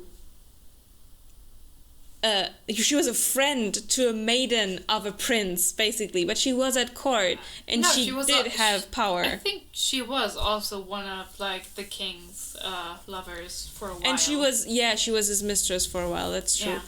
But it's like we see that these people have power. We see how long they can play the game. But I also to some extent. It's so weird. Like we also like obviously we have like Carden's mom, Lady Asha, as like you like a little cautionary tale. The moment you lose favor, you're done. But I feel like it's not effective because none of these people are human. There are a lot, like there is a lot of focus on in the first book. Like it is made very clear that most fairy nobles have at least a human wife or partner at some point to reproduce. They need children, and fairies don't have enough of them.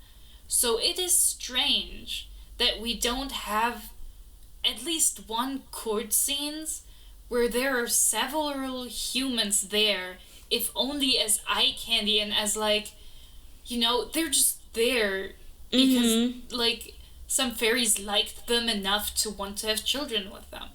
I feel like in a similar sense, please, I'm sorry, I interrupted you. Why is this not relevant? Why don't we really ever see Taryn or Jude interact with any of them? Why don't we see like how Taryn profits off of being Locke's betrothed and wife?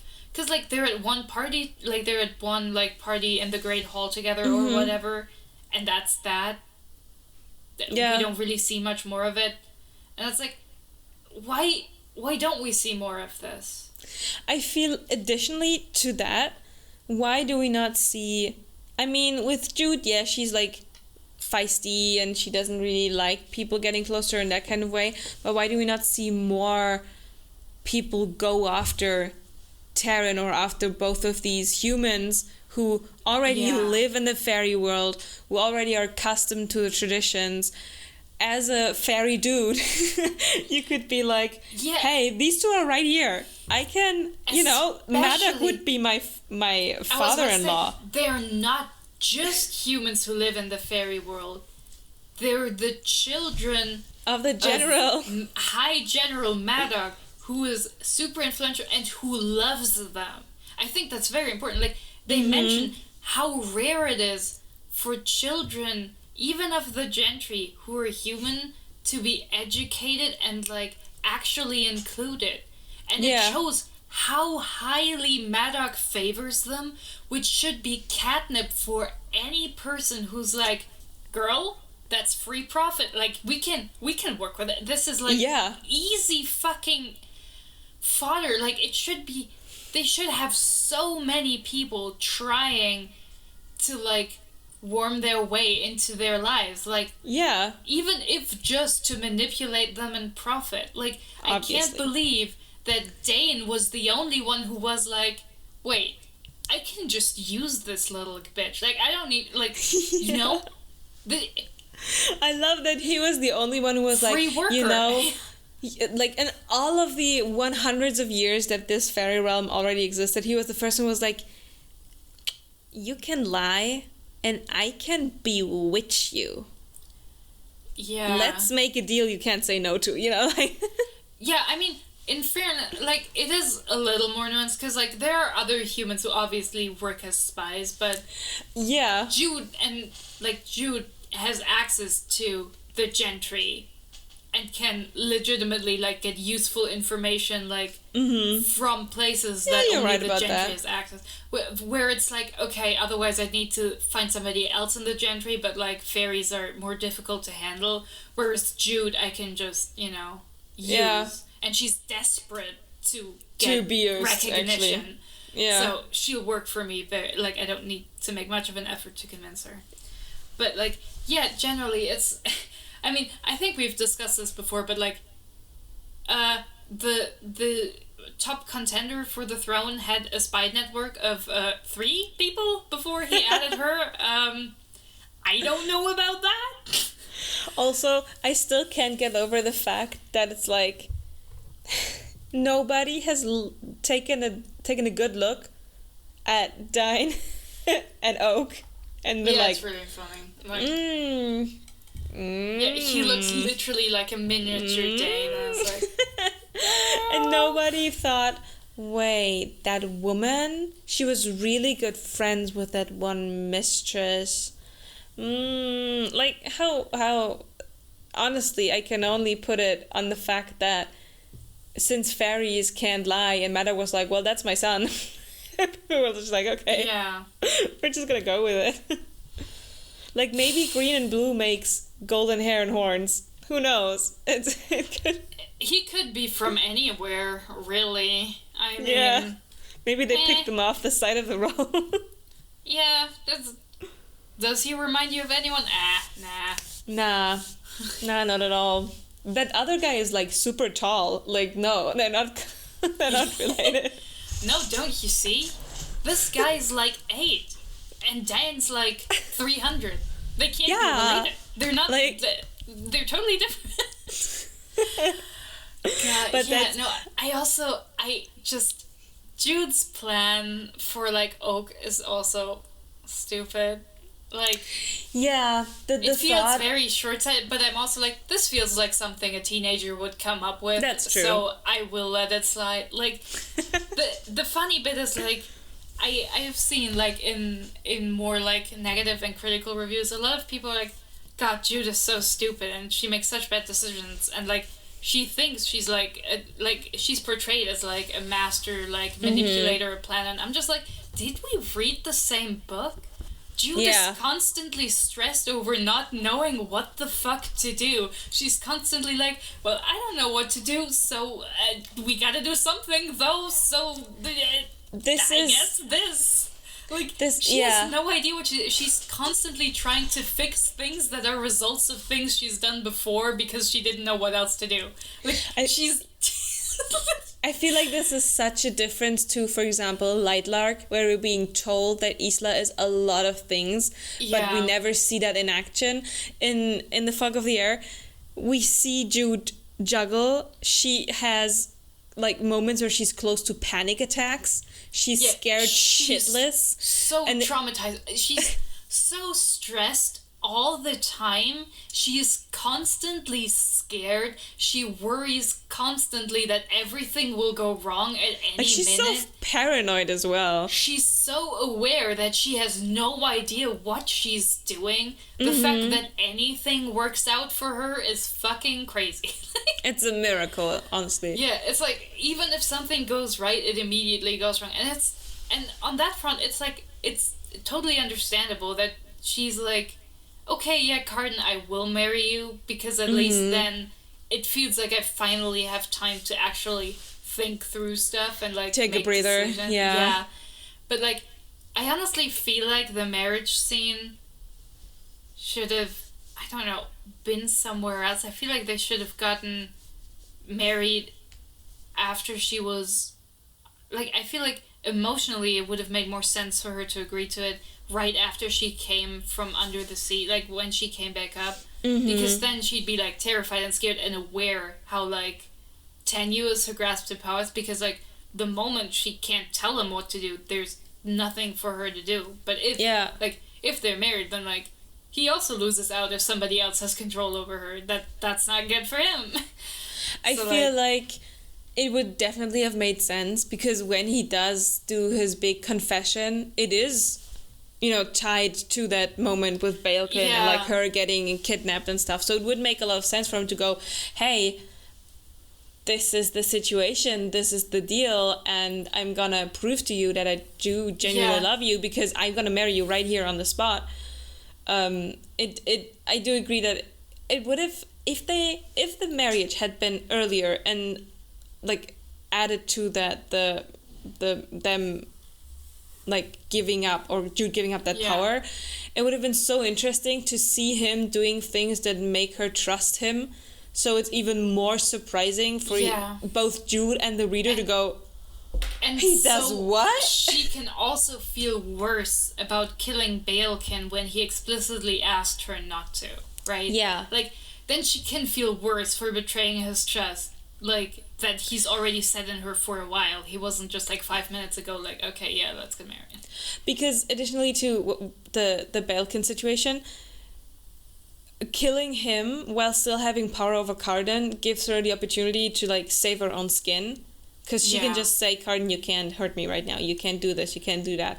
If they didn't have that treaty anymore, that she wouldn't have the security. And she would be like, I am killing this man, knowing fully well that that might get me hurt or killed in the end when Cardan finds out, as soon as he finds out. This way, he just gives her the cold shoulder and then fires her. So. Yeah, he's like, go away for like 5 minutes or whatever. Yeah. But also, like, I think that's the thing, coming back to like how disappointed I am that the fairies don't really watch their wording much. Because like, if you think about fairy lore, right? The reason their words have power is because they cannot lie. Like, their speech is like intimately tied to, I guess, the truth of the world, the state of the world. If they speak something, it will be true, which is how they can perform magic. It's like they can speak stuff into existence. So I don't know why Jude would also be able to like pardon herself as part of the crown, because like this pardon wouldn't really have, I feel like it shouldn't have as much power as when a fairy says it, because also like her exile isn't that she's physically unable to go there. Her exile is that people will kill her if she goes there, or will arrest her if she goes there. Wasn't it like if she sets foot on the fairyland? But doesn't she go there still thinking she's exiled and pretend to be Terran? You have to remember again. I do not remember anything. Because like when she's exiled, she just like she gets to like take her stuff and people bring her away. It's not like the land itself repels her and like forces her out. She just leaves because like if she doesn't want to kill, they'll kill her. Says until and unless she is pardoned by the crown, let her not step 1 foot in fairy or forfeit her life. So yeah, he's basically like, if she steps in here. But then it's like, she has never actively pardoned herself, and she still goes to fairy. Like, because, like, the books, I think in the 3rd book, she's just like, well, I could go, but it would be dangerous someone found out it was me. Which doesn't really work, because fairy magic should make her bounce off it like, you know, a restricted area on a video game map. She should be unable like to even invisible go wall. there. It should just keep her out. But it doesn't. Which is like, okay, can we have our fairies choose their words more carefully, because they literally cannot lie, and this should be binding, okay?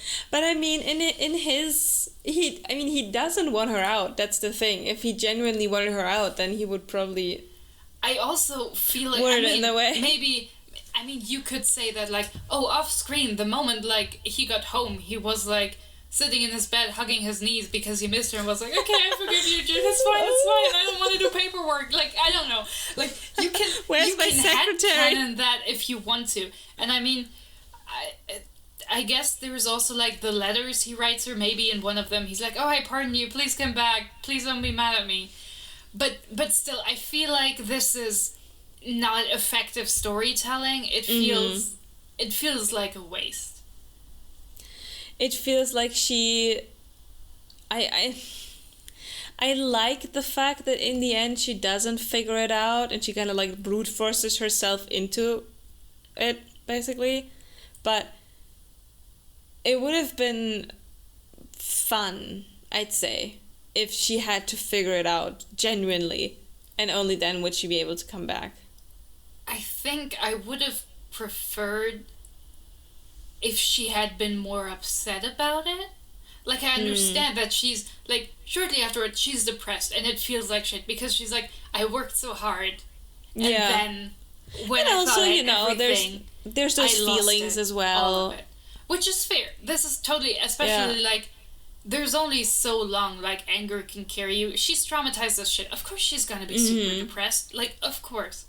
But it feels like there should have been this kind of anger, and then she'd, like, gone into Fairy trying to tear Carden down because he tore her down, you know? But it's resolved so easily, like in the third book. It's just like they have a conversation, and he's like, I'm sorry, please don't be mad at me anymore. I love you. I didn't mean to send you away. You know, I had to do it officially, but, like, I didn't want you to go. Yeah. I thought you'd come back, but please stop being mad at me. Which is like, okay. Like, okay, she almost dies, and he's like, oh no, I'm really sad, please don't die. Okay.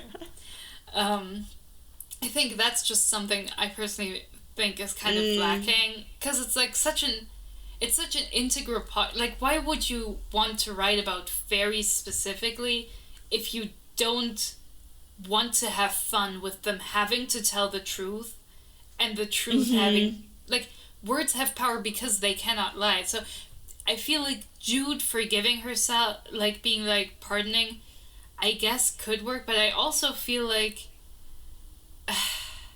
it doesn't feel as binding as when a fairy does it, so it feels like a cop-out. Definitely. Like, the fact that she could do it feels too easy.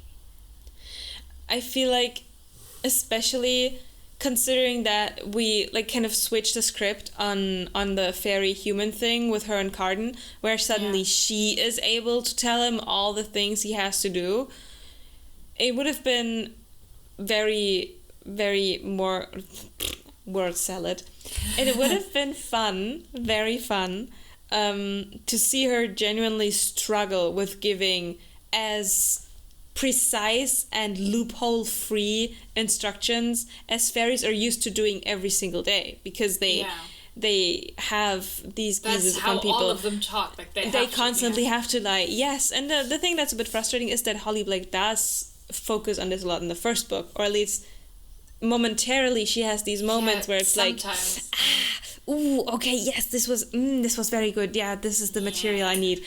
And in the moments where you think, oh, this should be at most critical, she doesn't, or like it's not there. And I'm like, oh. Yeah, I feel like she really does it well in a lot of scenes that are about relationships. Like, in the first book, where Locke is trying, like, where Jude and Locke are, like, kind of all together. The Jude and Locke scenes.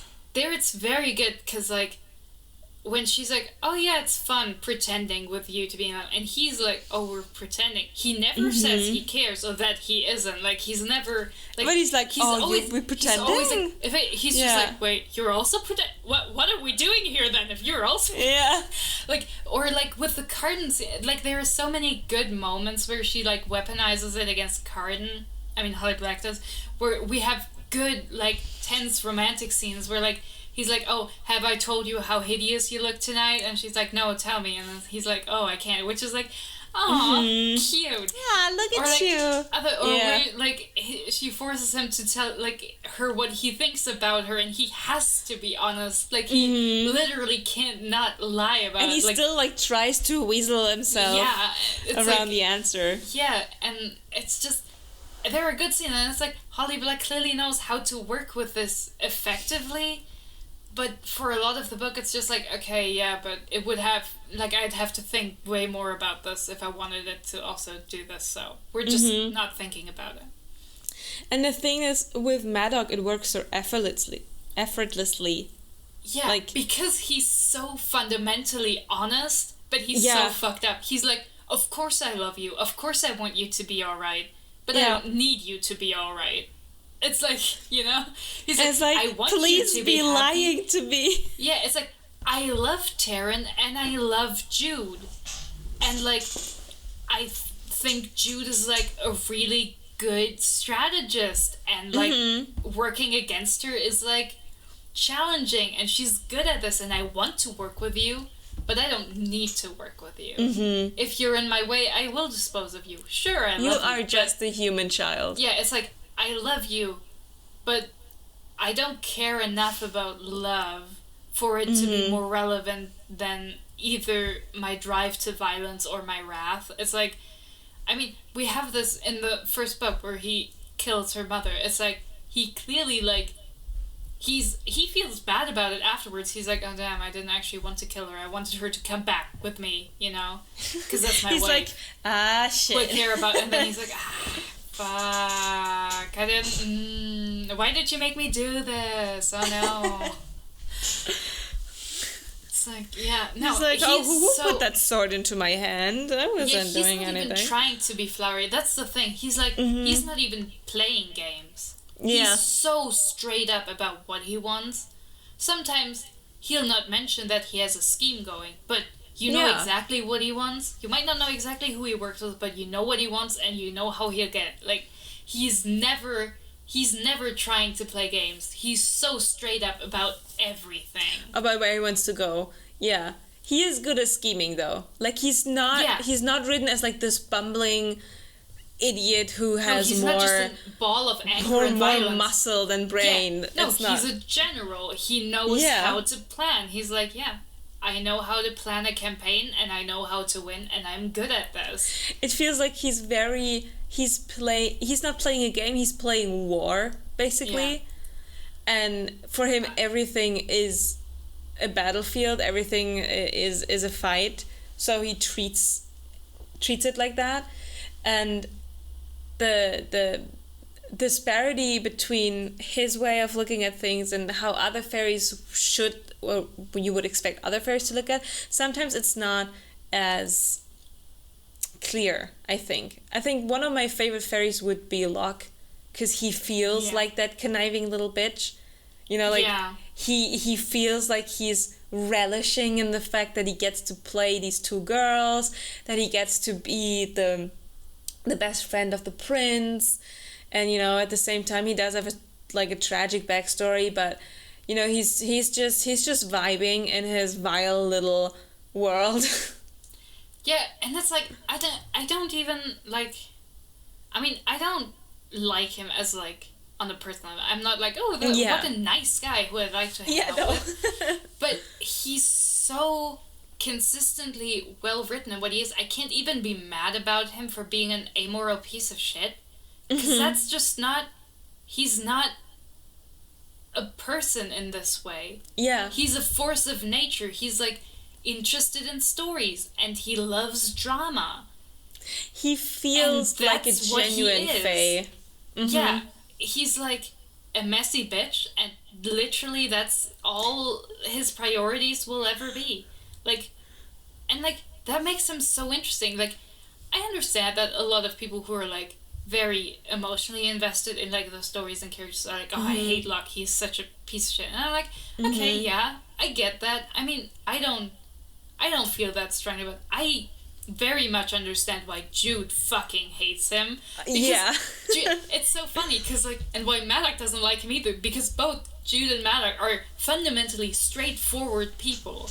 Like, they're like, no, the easiest way from A to B is to kill whoever's standing between me and there. Like, they're just like this. So they have no patience for his drama games. But like, he's such a good like force in the narrative, because he's such a good wild card. He's not allied with anyone. He's here for the drama, and the drama like is the only focus. And he's here for some fun as well. Yeah, like, I can respect that. He loves eating popcorn. He's like, oh, I love when things are happening. Like, and I honestly, I respect that so much, that he's such a consistent character. Like, you know that he has no moral compunctions about anything, because he doesn't care. But if I feel with Locke, additionally to just him, like, having the popcorn and, like, eating it, it's like he knows where he has to go with his little camping stool and his box of popcorn because he set it up. Or he was like, oh, well, I sowed a little seed there a couple months ago. Maybe it's gonna blow up. And he's just kind of strutting around the island. And he's like, look at that. There it is. People are like, you reap what you sow. And Locke's like, oh, I hope so. Yeah, I want to see that shit. Like, you knew he was just waiting at the wedding for Jude to, like, claw his fucking eyes out. He was like, come on. I bet he was super disappointed when she just disappeared. I bet he was just like, hello? I worked so hard. Like, I risked actually killing you for this. And you're just gonna leave? Fucking disrespectful, honestly. You're not even here for drama. Carden's just sad sitting in the corner drinking. What? You're not helping, Jude. I wanted you to be like, this is Party City, okay? You gotta do something. Yeah, that's why but I think that's something in general, like, apart from, like, outside of this book, in any kind of media, if you say that you like a character who is not a nice character or who's not like a typical villain kind of person, people immediately go, oh my god, how could you like them? It's like, no, I do not like them in terms of I'm thinking they're a great person. Yeah. I like everything about them in the terms that they present themselves and the way that they're written and the way that they make the story interesting, and like bring it forward, what they bring to the story. I feel like that's something that a lot of people tend to just not get. Yeah. I feel like, on the topic of, like, I feel like it's such a missed opportunity that Taryn didn't start playing Locke. Like, I feel like this would have been I feel like she grew up with Maddox too. She also, like, there is no way she doesn't also have a bit of that rage that Jude has at the world. Yeah. Like, obviously she does. We know she was like, fuck you, Jude, for, like, causing problems. Like, okay, maybe Locke played you and I didn't protect you, but, like, you made my life harder too. Fuck you. So I feel like it would have been so good to see Taryn, like, follow Jude to, like, court and start looking for alternatives. Because Locke obviously sucks, and I don't believe that Taryn is in love with him. Nah. It's like, she clearly was like, oh, he's charming, but he also means safety from other fairies and Maddox. I want to get, like, both her and Jude want to get out of this house so badly. So badly. So she's like, oh, he's the first. Yeah, but if she has access to court and more powerful fairies who would actually be interested in taking her as a bride, because she is the daughter of the High General Maddox, and she's the sister of the girl who's standing right next to the king, and she's, like, has an intimate relationship with the guy who is the master of rebels. Like, she'd be she's so interesting. Catch. And that she doesn't, and also, not even just for spite, but that she doesn't start trying to start drama just to keep Locke's attention. Because he's like, oh, I feel like the story has gone out of you. That she didn't then go like, you want to see some story? I'm gonna give you some story. I can show you some story. What about a broken betrothal because you were a whiny little bitch? How about that? Like, yeah. I wish she had more agency and she also got to be a player in the thing game. is, we see her in the first book. There's a lot of moments where we see that she is not stupid or dumb. Yeah. She's not the sort of Elaine, you know, from A Court of Thorns and Roses, where we have this character and we sideline them completely. That's not what happens to Taryn, especially in the first book. She's smart. She's not as vengeful. She's not a vengeful little bitch like Jude, but she knows exactly where she is. She knows exactly what she needs to do to be safe, and to just take all of that away in the second book feels like a little bit of an insult to a great storyline. Yeah, I feel like Taryn is such a wasted opportunity. I think for her, I feel this way more than I feel it for Vivian. Because I feel like Vivian is just there as, like, the fun contrast of being like, oh, look, these human girls want to stay in the fairy world, and the fairy girl the fairy, wants to go to the human world. And she's also like a good foil in the sense that like she is Madoc's child, so she can just leave whenever she wants. She doesn't need him. She can just leave and stay in the mortal world. She doesn't have to worry about him or what he wants. She has friends at court. She can just leave. She has her own power. But she's also Jude like and this Taryn, constant, she's this they constant can't. reminder, like, hey, our mom was a person, and this dude fucking killed our mom. Like, how are you even still with him? And then Jude's like, well, I can't just leave this place. And Vivian's like, we can leave. And Vivian is like, oh no, we could leave and I could take care of you. But like, Jude and Taryn know that Vivian couldn't, because Vivian doesn't give a shit. She doesn't care enough. She doesn't understand why they're different, and like why what she's doing for herself would never work for these kids. It's like, you can't go through this very extensive human life and like the structure that we have in our modern world by just picking up some random leaves from a tree and turning them into money, like she has done. I mean, also just all like, her life. She cannot take care of them because she can indulge in whatever she wants, so she thinks she can also do that with them. They were like, oh yeah, we ate candy for like days straight and just pizza and stuff. And then we felt so shit that we wanted to go back to Madoc because at least there were adults taking care of us, even though that was our parents' murderer. Like, but it's better than this. And it's like, because Vivian can't take it. So I feel like it's fine that Vivian is just this character on the side who's a reminder of everything they can never have. And like, she hates Madoc and she just leaves. She doesn't have this like strong attachment to him. She's just like, I can live in fairy, I can live in the mortal world, I can do whatever I want. And they can't.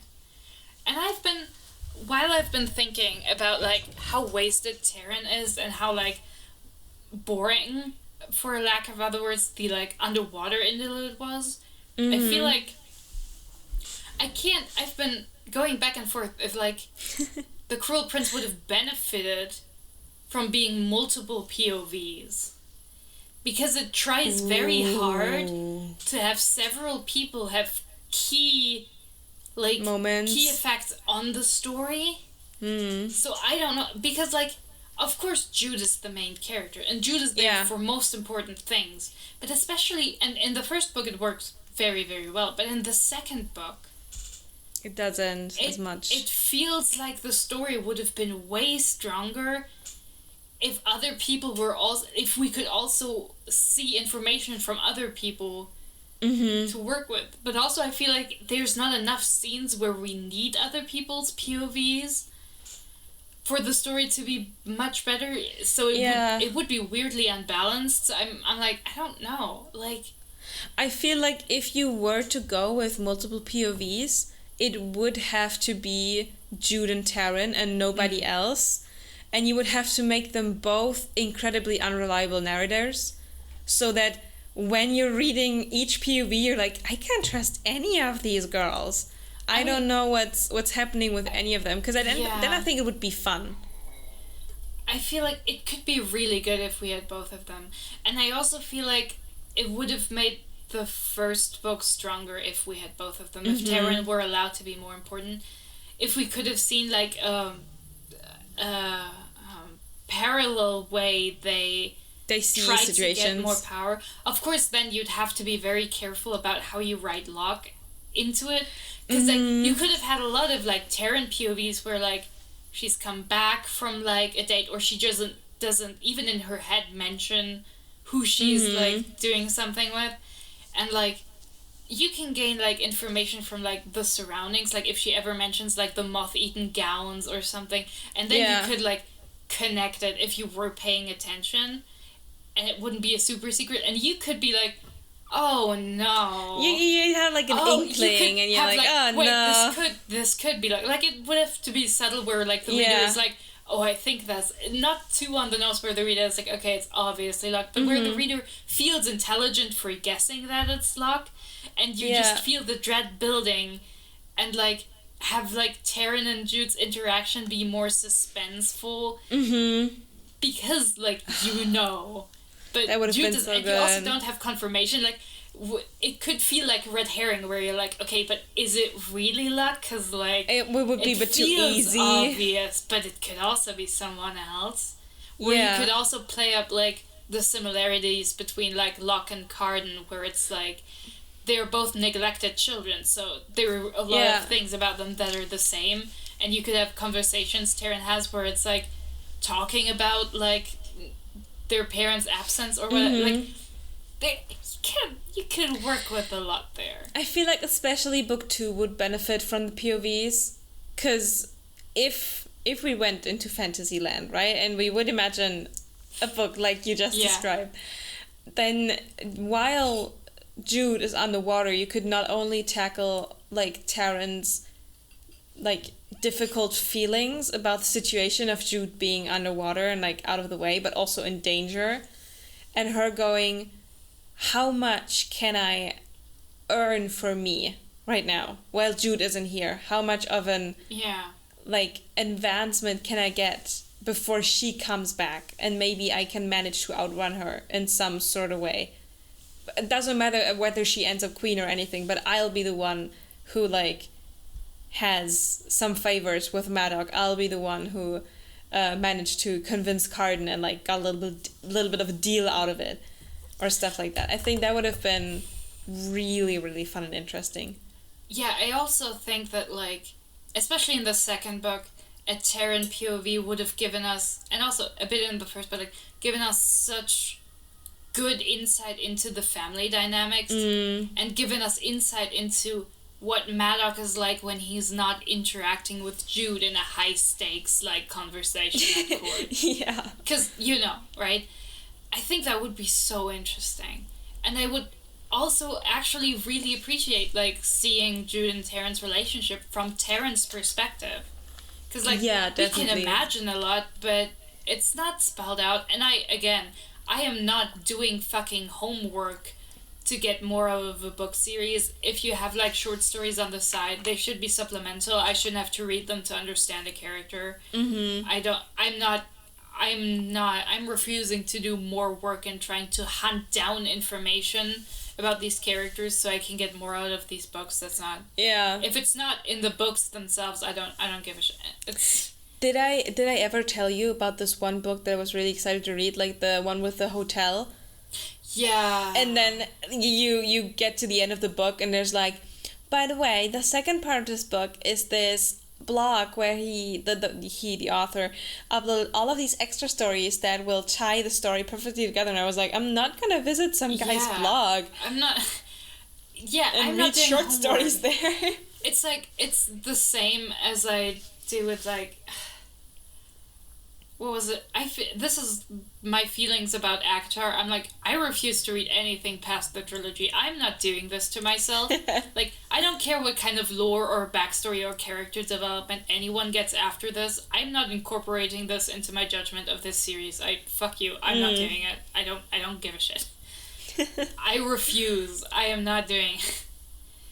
But yeah, no, if you do like a short story collection or stuff on the side, it's like, this can give deeper insight into characters. I'm not opposed to it.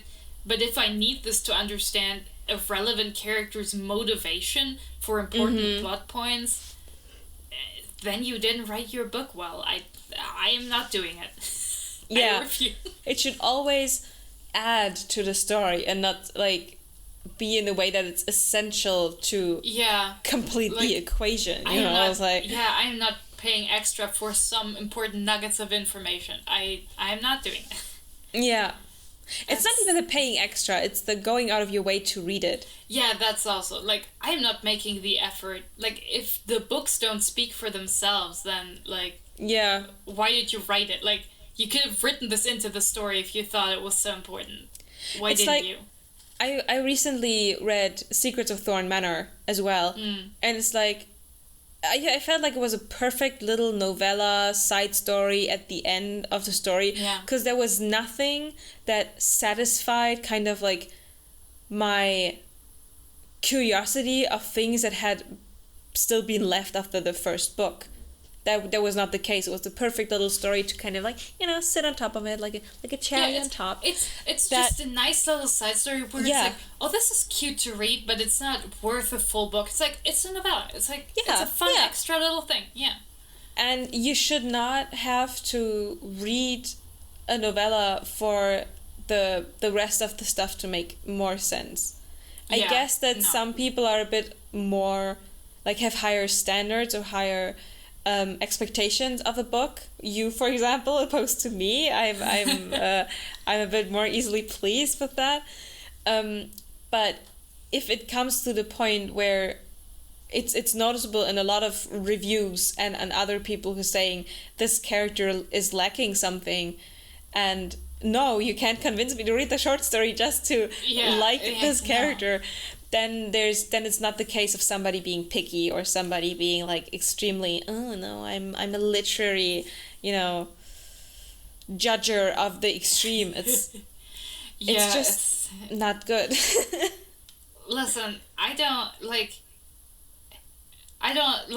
maybe the author isn't dead generally, but they're dead to me. Anything that's outside the text, you need to be like on some necromancer shit to convince me it's relevant to the story. Otherwise, I don't give a shit. I'm not contacting the author from the grave. I don't, like, the story should speak for itself. Especially with books like this. Obviously, if you write something that's a lot more, like, has, like, strong statements on, like, politics or whatever, I feel like it's important, more interesting to know where the author is coming from. Like, yes. If I read something, like, I feel like reading this is not strongly political, but it's like an example I feel like a lot of people would probably recognize. Like, reading Twilight, I personally where are we going? didn't come away from the last book feeling like this is pro-choice as a story.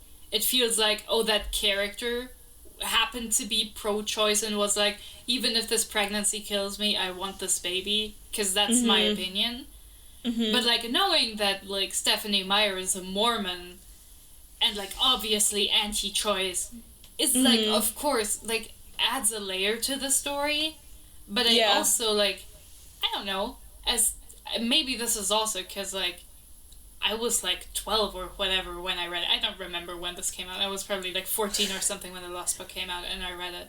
Like, that wasn't a concern for me, but like, it doesn't, like, even knowing this information, I'm like, I don't really care what the author's opinion is, because this doesn't, like, if they were preaching about their opinion, I feel like it would be more obvious in the text. Because I feel like honestly, like, if the target audience, which was, like, teenagers, were reading this, and I came away with it being like, oh, yeah, sure, the character is, like, it's their choice, pro-life, and wants this baby, that's fine for her, because, like, the reasonable stance is, like, yeah, if you're pro-choice, you're like, yeah, even if somebody makes a choice that I think is bad, that's their body and they should get to make the choice they want. If somebody's like, hey, this pregnancy is gonna kill me and the baby, and is like, but I don't want an abortion, I'd be like, well, you're fucking stupid, but that's your suicidal choice. Like, you can do that if you want to. Like, I think, like, I don't know, it's like, yeah, you know, whatever. But, yeah, so that's like, do I feel differently about it now that I know, when I found out that she was Mormon, and obviously I was like, oh, that makes a lot more sense why this is in there at all, I guess? Yeah. And why, like, characters change their mind about, like, the thing and are then all pro, like, her getting the baby or whatever, when they're like, oh, it's not a mindless monster trying to kill her, it's a real baby with, like, baby feelings or whatever. I was like, okay, sure, whatever. I mean, I didn't think they were gonna kill the baby. That would have been strange. Those big like, baby feelings. I feel like the text stands well enough on its own. I'm sure if you, like, are a more critical reader than, like, teenage me, you'd be like, okay, this does read like someone pro-life would write. This feels pro-life. Like, maybe it does, but, like, you can get your own opinions without knowing anything of the author. So I feel like what the author says outside the book is not that important to, like, fantasy stories. Yeah. Yeah, no, definitely. It's, maybe we can, like, wrap this up a little, because because I feel, not only because of time, but because I feel like we touched a lot of things, and I'm seeing an inkling of a red line, of a consistent message, but I'm trying to formulate it in my head. Like, I feel like this, when we talked initially in the beginning of which book did we like more, the first one or the second one, I feel like the first one came off a bit better to us than the second one. Yeah. And there were a lot of points that we talked about now, and oh my god, okay. In the same way that the thing that I'm feeling so smart for this, it's gonna sound so stupid. In the same way that Maddox says, getting the power is easy, but keeping it is, like, really hard. The first book sets the things up so well and so charming and with so much fun. And then the second book, Jude doesn't just have to hold the power in court. The book also has to hold the attention for us and, like, has to keep us hooked. And especially with this, what you said, taking the speed out of the story to have an underwater vacation. It's not. She's being kidnapped. But, like, to have that... Oh. She doesn't have to work, so it's basically vacation. It's like a forced vacation. Having that takes out that interest and that attention that you have, and then it makes the end kind of lackluster, and it feels like you have this attention span and you're like, all right, things are gonna culminate, we're gonna have, like, a red wedding situation or something, and then it drops and it doesn't really get back up again. And I feel like that ties it like a little bow. Yeah, I really think the difference is that the first book has a much, much stronger through line. Like, it is very clear where it's going. The tension builds. We have the coronation where so many people die. And then we also have, like, the tension building to the real coronation, which is also, it's such a good place to end it, because I think we have the scene where she puts the crown on his head and then steps back into the crowd and kneels, and then we have the epilogue where he's on the throne and is like, won't you take a seat since you wanted it so badly? Yeah, like, it's perfect. That's a really, really good ending. It's, like, consistently, like, there's so much happening at the end. You can talk about the plans being kind of convoluted or whatever. Sure, it's fine. But, like, it's such a strong ending compared to the second one. There are, I think, especially with, like, the first half of the first book, there are a lot of gripes where it's like, okay, did we need this? Did we need it like this? Could we have condensed this or done this differently to be more effective? But I think the second one ultimately is less well structured, and the second thing is that the first one, as many first books, which is why a lot of first books are the favorites of a lot of people, is that it needs to set up a lot of things. It starts asking questions that put forward ideas, and sure, it, like, pays off on some of them, but the rest of the payoff is supposed to be from the second and third book. And, often a lot of trilogies have, like, a second book slump, because a second book is difficult, because you have to A, pay off things from the second one, B, continue strings from the first, pay off things from the first one, not the second one, continue some things and not pay them off quite yet, but keep the string going, and 3, set up new things for the next book and for this book to deal with. Which, this is where the second starts failing. There are not a lot of good payoffs. It feels like there's some setup, but a lot of it doesn't get paid off, and the payoffs we get are a lot more mixed than I feel like in the first one. And, I mean, we already know the third one's gonna be gonna really tank, because the third one is supposed to really pay off on everything that's been set up before, and like set up some small like arcs for its own book, but like mostly the third one is about payoff. And oh boy, is that gonna be interesting to talk about. It's gonna be very interesting. But yeah, no, I feel like the second fails on like it feels less planned. The planning is worse. I assume it got less time for developmental editing and stuff. Yeah. And two, it fumbles the bag on a good number of payoffs. And personally, like, I understand the relationship is a big draw for people, but for me, again, the romance is one of the least interesting parts about the book series. So I feel like that doesn't save it for me. Yeah, I feel like additionally to fumbling the bag on payoffs, it fumbles also the bag on setting things up adequately for the third book. But I feel like that's a lot more a third book problem from how it's written. I feel like you could have written that way more to pay off stuff from the second book instead of the way it is. The third book we do is gonna be a blast. Time for snakes.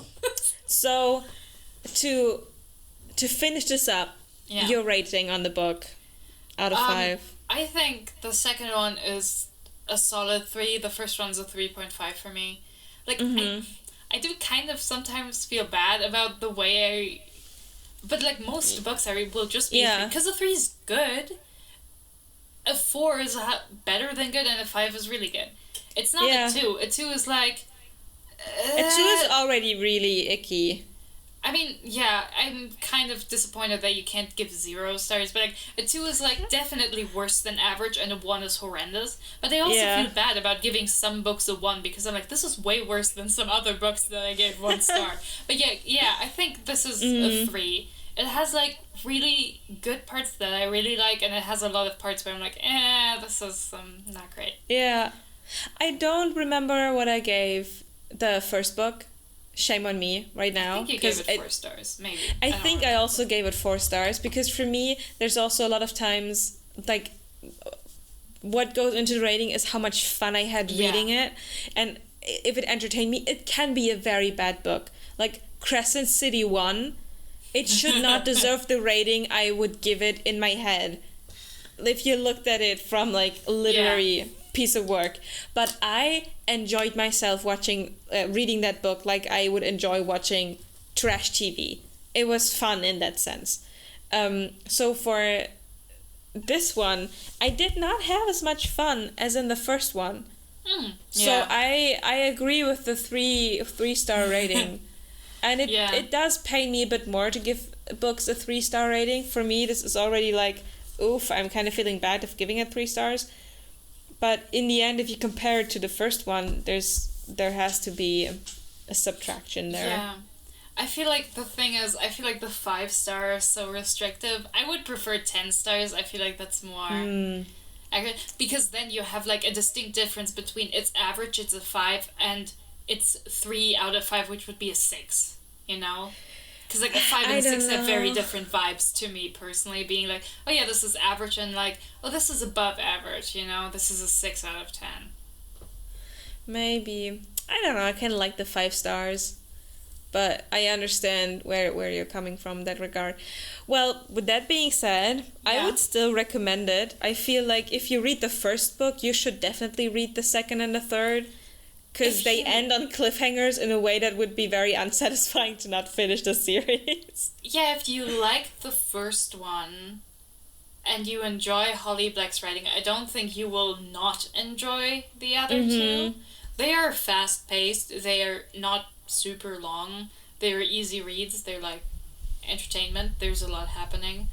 Yeah. And especially if you like the character dynamic with Carden and Jude, and you're like, Carden is so hot, he's my book husband, or whatever. You should read the second one for sure, because like that has all the juicy bits. That's where the action happens. They start having sex in this one. You gotta read it. You have to. I mean, that's where all the crazy stuff happens, unless you consider the snake one of your kinks, I guess. Okay, we're gonna stop it right here. You can be excited for the next video Oh yeah, if you're really into snakes, you know, there's gonna be a snake in it. We gotta talk about snakes. No, yeah, there's so much to discuss about the third one. I feel like that one has like so much to talk about. Alright, with that being said, thank you so much for listening to this, if you made it so far. And yeah, let's say goodbye. Yeah.